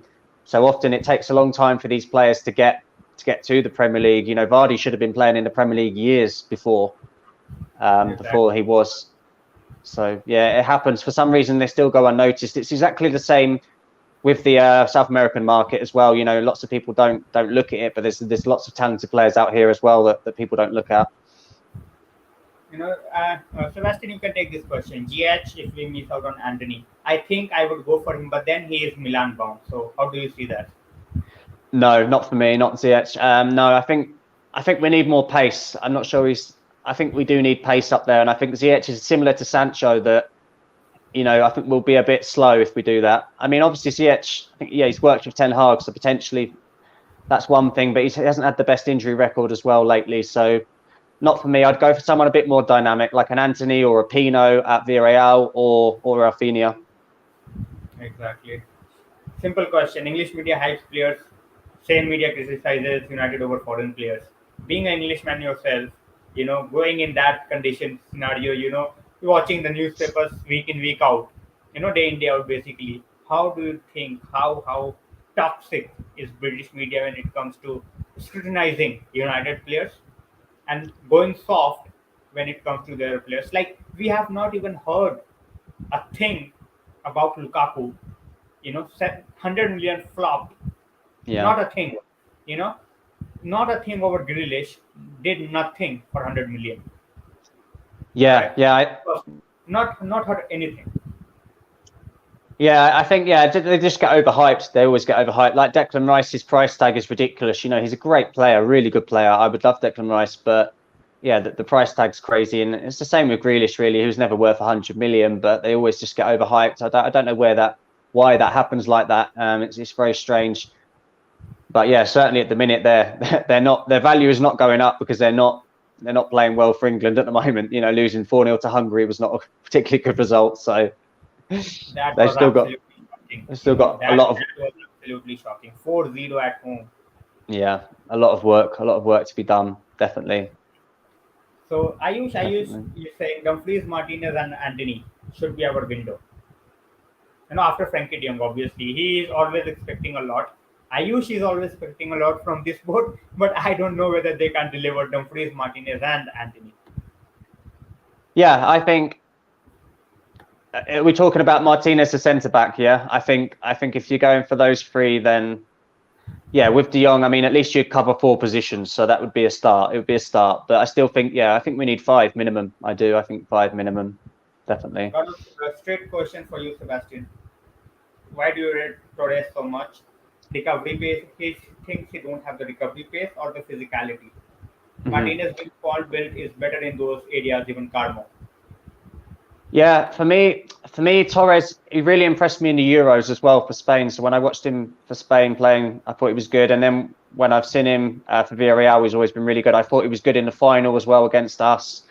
I think he's calm, he's one of those players who always seems to intercept the ball at the right time. So I think that's where it comes from with me. And he generally seems to stay fit as well. And I think he's 24. He's at a good price. He's physical enough. And as I said, I think he can deal well with the likes of Lewandowski in the Champions League when he performed like that. I thought Torres has got a lot of good attributes, but yeah, I wouldn't be against Martinez either. I like Lisandro Martinez. Is a really good centre back, very good ball playing centre back. So I wouldn't be against either of those two. I think now that Timber's not happening, I think you'd have to look at Martinez or Torres as the next options. So this one, Sure. just you can look at yourself. I have a mad Mhm. idea. Sell Bruno for larger fees like Liverpool did with Coutinho, and use the money to improve the whole squad. It's a mad idea, but obviously, as football fans, we are open to all the ideas. Definitely a mad one. But what do you think? Like, I have never even thought about this. Never even Mhm. thought about this since Bruno came in. Yeah, I think it's a difficult one. I think it's always about the price, isn't it? What price can you get for these players? When Liverpool sold Coutinho, they were just lucky to get like such a ridiculous price, weren't Exactly. they? I mean, it was absolutely crazy. So I think it always depends on these things. But Man United, we never seem to get a good price for players, and then we always seem to overpay as well. So this is always a problem that we have. We're terrible at selling players. We've just lost so many players on frees. Like Lingard, for example. Why didn't we just let Lingard go for 30 million a couple of summers ago? He We literally were just wasted a getting, year. we were easily getting minimum 15. Yeah, it's crazy, absolutely crazy. Others are nothing. I have I think the English media scenario in the recent years with all those ex-Liverpool players getting back, in Yeah, the some sort of media houses, they have basically created their own agenda against United. Same guys are basically thrashing, Ronaldo week in week out, and those are the same guys who said, he's a Firmino is a defensive striker. So the agenda is like on a totally different level. What do you think about this? That is the question of Trinity, basically. Yeah, I think I think you have to just be. I think you have to be decisive. This is the point. You have to be decisive with whoever you're going to go for. Know your targets and stick with them. As we said earlier, the A, Bs and Cs. Go for your top targets firstly, and then work your way down. I think that's the key. Ultimately, be 100% on everything. Don't just, oh, this player's available. Like the summer that we panicked and we brought in Palestra, we brought in Cavani and all these players, it didn't work. So I think we need to have our set targets ready to know exactly what we're trying to do. I think the minute that you start panic buying, then it's a recipe for disaster. Exactly. Delete is available in the market. We tried for him, but then Raiola was there. Martial plus fee for Delete. We have known that Juventus was interested in Martial before, and they have a tendency, to take a punt on players, who are even out of form. Take a look at Pogba. They have taken the punt by offering him reduced salary.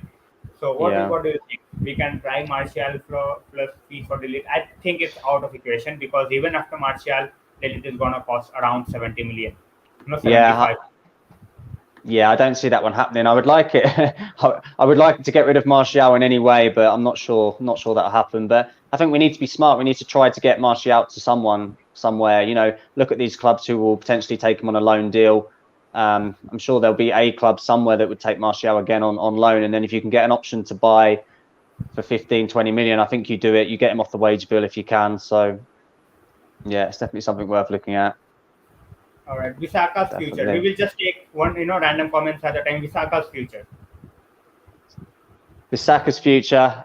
For me, get rid of him. I think get rid of him. I think again, we've got to be ruthless this summer. We can't be wasting time with these players. They're not good enough. Get rid of them. Wan-Bissaka, Eric Bailey, Phil Jones. Adios. Exactly. Bhavesh is asking the same. Are we gonna sell players? I think we can raise 50 million by selling at least 6 players. I think Van Bissaka, we can get 25 for him. We can get rid of someone like, but then Van Bissaka, if he goes, we definitely need someone like Timber on the right hand side because we cannot go to the next season with just Dalo. Yeah. So if we are not getting Timber, Bissaka just might stay for a season. He might be sold or gone next season. But then, as you said, Pereira, Jones, Bailly, Tunzebe, someone like Chong, like these 5 guys, I definitely want out of the club as soon as possible. Yeah, definitely. Yeah, Pereira, Swanzabi, no excuses why they can't be sold. No reason to keep them. Exactly. Anish Bhai has made some really nice points. That even if we are making those sales, the money is not going to be reinvested in the squad, and that's the worry with every United fan. I think we have seen that in the past. We got 75 for Lukaku, we didn't go for a backup striker. Yeah. And it's not just one way. Yeah, definitely. Yeah, you've got to have different options out there. Definitely. Next one. There are a lot of questions coming your way. So be ready to just keep on answering, Sebastian. They don't want you to take a break. What are we saying? I feel a lot of CB in the EPL can cover Lewandowski currently. Torres plays in a very old and systemized system, which enable play as he does at United. I think he will be found wanting. Yeah. Yeah, we have to go with a system that ultimately and stick with it. We have to go with one system and stick with it, not keep changing. So I think that would be nice with Ten Hag, having a manager who's willing to do that. I think under Ollie, it was, which way is the wind blowing? And Ollie just made it up as he went along. But with Ten Hag, I think he'll stick with one system, hopefully. And then if the players can learn that system, play it to the best of their ability, it'll be good. Just look at the comment and it's bringing a smile on my face. Andreas Pereira. Oh, please. Just take him. Take him. I thought he was gone already. I thought, I swear, like in January, I thought he was going, and then he ended up coming back. The story. I have a really good story to share. I shared it on the stream before, and I will share it again. What happened is he was doing really, really good with Flamengo. Yeah. Flamengo was willing to pay 15 plus add-ons for him. All right. and then he goes into Copa Libertadores final, and he makes Flamengo lose the game by showboating. And at that point of time, they said, "Done. We are not taking it. Finished. We are done. You can just go back to Manchester. So if 10 Yeah, million we're getting from Pereira plus add-ons, brilliant. yeah, Absolutely brilliant. yeah. I think if we can get rid of Pereira, then why not? Again, it's another player that if you can get 10 million, all this money it can go towards new transfers and it clears the wage bill as well. So Pereira, Jones, Wan-Bissaka, Bailey, all of them can leave. I don't see why we need to keep any of them. So I think there's plenty of players that can go this summer. All right, so Sebastian, after De Jong, the question is for you: 80 to 90 million pounds, roughly 80 million, I think. Even 80 million, I don't think we have. Around 70 after De Jong. What positions you want to prioritize for United? Yeah, I think after De Jong, I think we'll get Ericsson as well. So if that's two midfielders that we've already got, then I think it's straight to, I think the winger. I think we'll have to go for the winger next. So I think that Anthony is the big one. I think we need that left-footed option in the final third. So I think the winger would be a good option. And then after that, obviously, centre back as well. I think those are the key areas that we need, because we know what will happen if we don't sign a centre back. We know what will happen. The season will start. Varane will get injured, and it will be straight back to Maguire and Lindelof, and then we'll be back to the same problems that we've always had. So I think the centre back is vitally important as well. Yeah, that's why I think we are keeping an eye on Lisandro Martinez, because that guy Yeah, can play as a CDM left back wherever it's needed. It's like basically he is covering three positions and he is giving you much needed body in the positions we need. If yeah, Teles is having a bad day, Luxor is having a bad day, that guy switches. Otherwise he play as a CDM. If Maguire or Varane they are not having a good partnership, this guy slots back in straight away. So, yeah. and I think that gives us a lot of flexibility, in choosing our own squad. And we have talked about Asensio, for the right hand side in the previous stream, Sebastian. And I think that with his experience, playing with that winning Real Madrid team year after year after year, that winning mentality is there. And if he's looking to go for a new venture for 25 million, a player like Asensio as a backup would be mind blowing business for us. Yeah, I like Asensio. I think he's a good player. Obviously, we don't watch him every week, so we don't know what's going on there. But whenever he plays for Madrid, he's tidy on the ball. He can always keep it. I think he wouldn't be the worst signing ever, and he's still young. So Asensio's a good player, but yeah, I think we'll be looking at other areas firstly. But you never know. Someone like him could end up being an option. You never know. All right, so guys, before Wait and we see. take other questions, so Sebastian will be available with us for every Sunday, and if he can make it out in the weekends as well, I would love to have him here. As I can already see, a Sebastian fan base is already has been created. As you can see on the comment section as well. Would love to have Sebastian more on the stream. This has been amazing. Or even if Sebastian can have you in his stream, definitely we will Definitely. keep on switching. But yeah, he will be definitely here on Sundays for sure. And as I have said, his channel, the link is in description as well as his Insta. So just go out and make sure you are subscribing to him and sharing all his videos, because he will be putting out his videos as well. And expect a lot of South American content as well, because you can say that he's our scout in the Latin America at this point of time. So he has Enzo Fernandez. He has given his go ahead. He watched Alvaro as well, and he scored what, 6 goals? Yeah, 6 goals in one match. Yeah, the record goal scorer in one match for River Plate. So I got a ticket for the game. I managed to get a ticket, and yeah, I saw him score the double hat trick, and he was sensational. But unfortunately, he's going to Man City. Unfortunate. Unfortunately. Yeah, exactly. When it comes to South American players, I'm always a bit susceptible, because Yeah, of my history with them. But then those South Americans goes to other teams and they perform. I just think we are cursed. Apart from Rojo, and I won't say Rojo was a brilliant signing, but he was good enough. He was at least loyal to the club. He played for the fans whenever he played. So we are very very unlucky, you can say, in terms of getting our South American stars right. But hopefully he will improve. We again yeah. we have It's yeah all we have a about question. Go on. Yeah, question about Neymar. You know, Uh-huh. I don't want him. We talked about Neymar few minutes back. Red Devil, we don't want him at United. You know, to be honest, we don't want him. We have already got rid of a drama queen in Pogba. We don't want a guy who comes February, you know, gets injured because he wants to celebrate birthday with his sister. So we don't want that guy. You know. Yeah, we don't need any more dancing in the changing room. I think we've had enough. We've had enough of that, haven't we? I There's think. another, you know, there's a good comment about, you know, Arsenal is going left, right, and center. Do they have 500 million for this window? Yeah, I don't know where they're getting their money from. Yeah, Arsenal have been spending. I think they spent the most last summer, didn't they? They spent a lot last 150 summer. plus, 150 plus.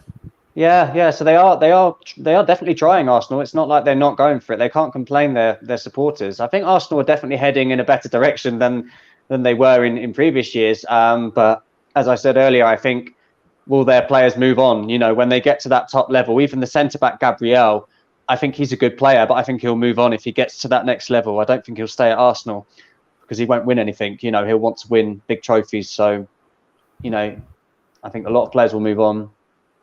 Exactly. So, you know, when we look at Mukiele, you know, the next question, Mukiele, Yeah. and then someone like Onana, you know, as a CDM. But then Onana, not many people have played, you know, seen him play. Same point of time, we have someone like Lemar, you know, Limer with RB Leipzig. Yeah. So Limer plus Nordi Mukiele is available for 25 million. Just imagine.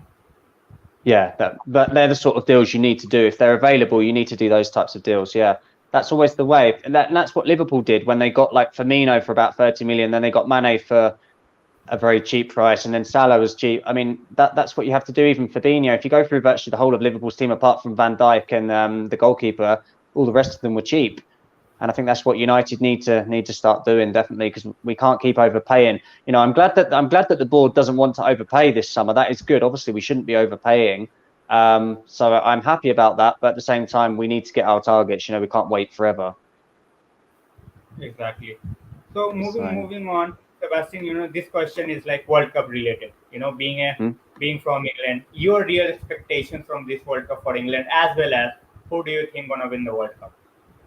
So I think to be honest, my favourites are Argentina or Brazil. Both of these, I think they've both got really good squads. I think both squads are fantastic. You know, even somebody like Vinicius Junior now, I think we need to start putting Vinicius Junior in the top category now. I think people talk about players like Neymar because of his name, but Vinicius Junior is twice the player Neymar is right now.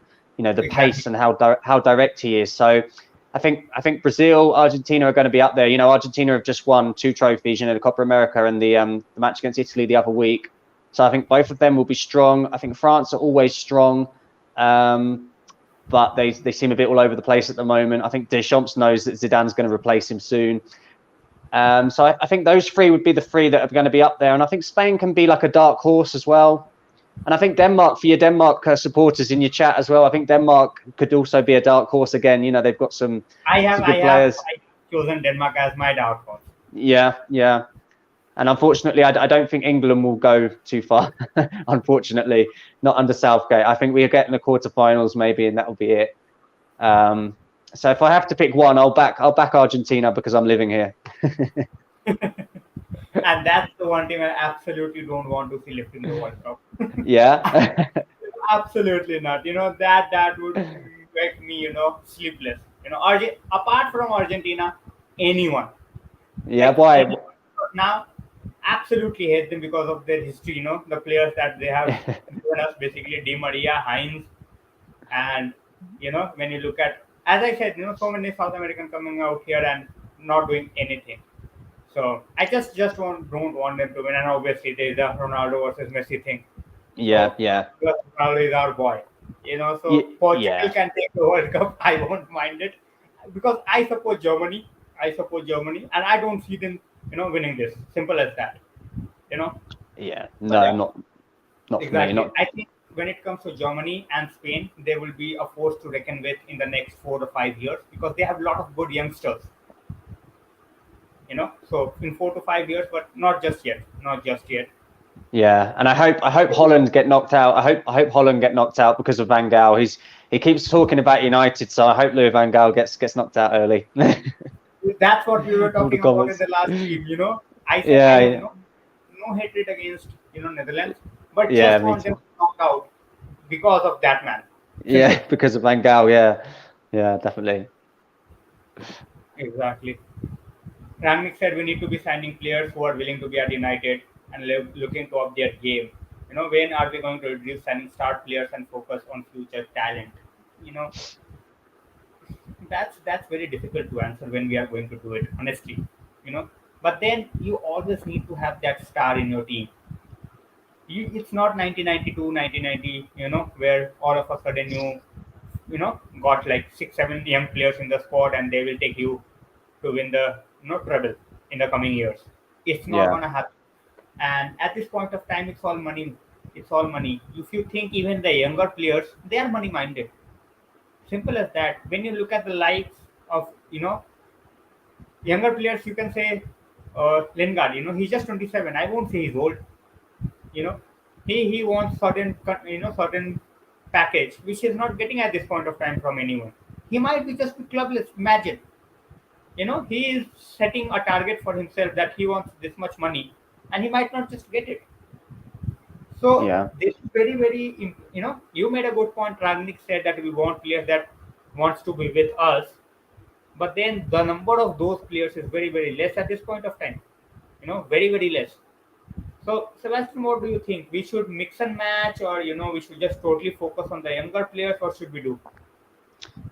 No, I think yeah, mixture. It's a mixture. It's always a mixture. I think the younger players. It's always easy to say put the younger player in the team, but for example, you don't want to put the younger player in the team when the team had the attitude that it had last year because it could destroy the young player. So you need to put them in at the right time. It was easy under Ferguson because we were winning. So you can bring on Danny Welbeck when he's 19 and he's going to come on and have learned something. But when you're bringing on Garnacho in the situation that we're in this season, when we are not even trying on the football pitch, it's not the best conditions for the young players. So I think you have to be careful. You always have to find the balance. But I think the ones who are good enough, if you think Garnacho and Hannibal are good enough to stick with the first team squad, then you have to back them. You have to get them involved somehow. So for me, in the Europa League group stages, in the Europa League, there's no reason why Garnacho can't be starting as a striker in those matches because the group stages are always easy. Those are the times where you could play the young players and learn about them. I think Brandon Williams played in the Europa League. I think that was the first time I saw Brandon Williams, and it was like a good level for him, to learn about him. Exactly. So that's what I would do. I'd focus on the Europa League to get the younger players in the team in that competition. Yeah, so 5 players, not necessarily starting 11. Who do you pick? Replacing 5 players. If you have to replace 5 players from United. So which 5 players I get rid of? Yeah. Yeah. I'm replacing. So we need 2 central mid. Well, yeah, centre back. So centre back's gone. So I'm putting Torres next to Varane. So Maguire's out. I'm replacing Wan-Bissaka. So we've got a right back. I'm replacing McTominay with De Jong. So that's 3. I'm replacing on the right hand side whoever's going to play there. So Rashford's out. Anthony's there. So those 4, and then probably one more. If we could get one more, then maybe a left back as well, replacing Shaw. So I think the defence and the centre mid and the right hand side. We have heard a lot about Patrick Schick. Many people want him as our, but I just think that he has not done it consistently enough. And then he plays in the Bundesliga for Bayer Leverkusen. So if you are not consistent in Bundesliga, I think it's going to be a very, very tough ask for you to do anything. Yeah. I think players like that are difficult. I'm not sure. Yeah, I'm not sure about him. I think he had a good World Cup, but apart from that, good Euros. Sorry, nothing else really. Never been particularly impressed with him. So same question, regarding the World Cup with being you an English fan. Mm-hmm. So many talented players, still England not favored by a lot of people to win the World Cup. What's the problem? I think for me it's the manager. So for me it's that final position in the midfield. So when you look at all of the top teams, they all have the conductor in the midfield who can play that. I call it the Tony Cruz pass.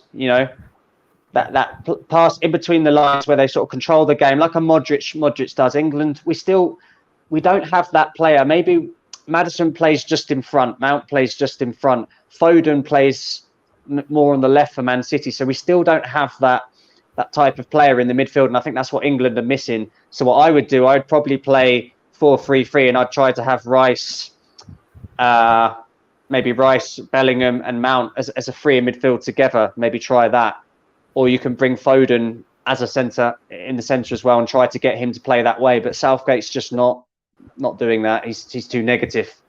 Southgate's too worried about the back five the whole time, and I think it's destroying the team.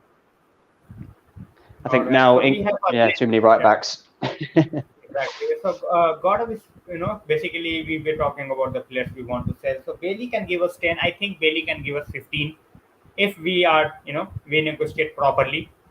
Tunzebe 5 definitely, 5 for Jones, 10 for Tellez, Pereira 10. Brandon Williams can definitely give us 10. And so basically, if we are getting rid of 6-7 players, we can reach around 80-85 million. Yeah. If we make our business in a proper way. But then, I don't think we are capable enough to do this sort of sales in just one window. No, it's never that easy. It should be. I wish it was, but it never is it? There's always some problems, unfortunately, which come. So it's never that simple. But there's no reason why we can't get rid of at least 3 or 4 players. Yeah, like Wan-Bissaka's and Bailey's and people like that. There's no reason why they shouldn't be moved on. And I don't really care about the price. I just want them out. I just want these players gone. It's not good enough. Right. So we will take some final questions. Sure. Sebastian, because almost it's 2 hours, and as I said, once we get around, time just fly by. Perfect. So I'm saying Lingard should idealize Oscar. He should move to China and make a good money. But yeah, nowadays the Chinese are not paying the money they used to pay. Every big player that went to China is now out of China. Only Oscar and I guess 1 or 2 more players are out there. Otherwise, everyone moved out because they're paying money and buying the talent. That model, that formula basically collapsed. So that's what happened. And Pranjal, we have an off topic about Tevez. Absolutely want to just take his head and start slapping him, but unfortunately cannot do that. So Sebastian, your thoughts? Final few questions and then we will wrap it up. Tevez, well, he's now the manager. Do you know he's now a manager of Rosario? Yeah. Yeah. So, well, the interesting thing about Tevez, I was speaking to some friends in Argentina about him, and they were saying that he's from a really, really poor area, like one of the poorest areas in Argentina. And apparently nobody from that area ever really makes it to where he has got to. So for that, he obviously deserves credit for doing what he's done in his life. But in terms of when he left United, the way I look at it as a Man United fan is he won more with us, more big trophies with us than he did at City. So for me, I kind of think, well, he'll always be part of the best front three we had. Tevez, Rooney, Ronaldo was incredible. And of course he left, and of course I don't like him, but at least at the end of the day, he didn't win the Champions League with Man City. So I'm kind of happy about that. If he had gone to City and won the Champions League, it would have really hurt more. I'm just trying to think who was the last player that won the Champions League with City. Oh, wait. No one. Yeah, Aguero's still waiting, isn't he? Yeah, Aguero. Yeah, he signed a contract because he wanted to win the Champions League with City. So, Sebastian, before we call it off a night, regarding Greenwood, what's the vibe in England? The people you talk to, and in and around Manchester, basically. Regarding England as well. Regarding Greenwood, yeah. Sorry, I didn't hear you. Yes. Difficult because it's obviously when it's a court case, there's only so much anybody can say. So I think it's similar to any type of court case. You've obviously got the Ryan Giggs court case going on as well at the moment. So when it's in that situation, I don't think anyone can really. There's not too much anybody can say until we know all the full facts. So I think it's the best thing to do at the moment is just wait for everybody, because we don't know. We know certain things, but we're not the ones with all the information. So I think it's a waiting game at the minute, and I think most people feel the same about it. But yeah, it's always not a good situation, certainly for anybody involved. All right. So last question for the night, Sebastian. Never truly considered City as our true rivals. Anish is saying, and Liverpool and Arsenal always be the biggest rivals for me. Your thoughts? Yeah, for me, I'll give you my order. So for me, number one rival Liverpool, number two is Leeds, and then it's Man City in terms of who I dislike. So it's those three in that order for me. But yeah, the rivalry with Arsenal in terms of the whole Wenger, Ferguson, Vieira, Keane, that was the best. That was the best football rivalry in terms of, you know, the whole Pizzagate and everything like that. The whole rivalry was absolutely incredible. And even now today, I can sit when I'm eating my lunch. If there's no football on, I can put an old game on of Man United Arsenal 2002, and I can sit there and be more than happy than watching some of the rubbish that we have to watch these days. So I think, yeah, Man United Arsenal will always be there, but I don't think, we shouldn't underestimate Man United Leeds. I mean, Leeds absolutely hate us, which is why I love Alan Smith. Alan Smith, I've got an Alan Smith shirt at home. I absolutely love him. Absolutely love him. All right. So Shinit is saying let City fill the stadium first, then not fans they never had. Yeah. That's a nice way to round off the night, guys. Already to ask. So thanks a lot for joining. I will have it for like 2 or 4 extra minutes, and I will let Sebastian go. You know, I have already taken like 2 hours of it. As I said, No, link is in description. So don't miss out on subscribing to his channel, and he will be here every Sunday. If he can make it out on other days, that would be amazing. And thanks a lot for showing a lot of love for Sebastian.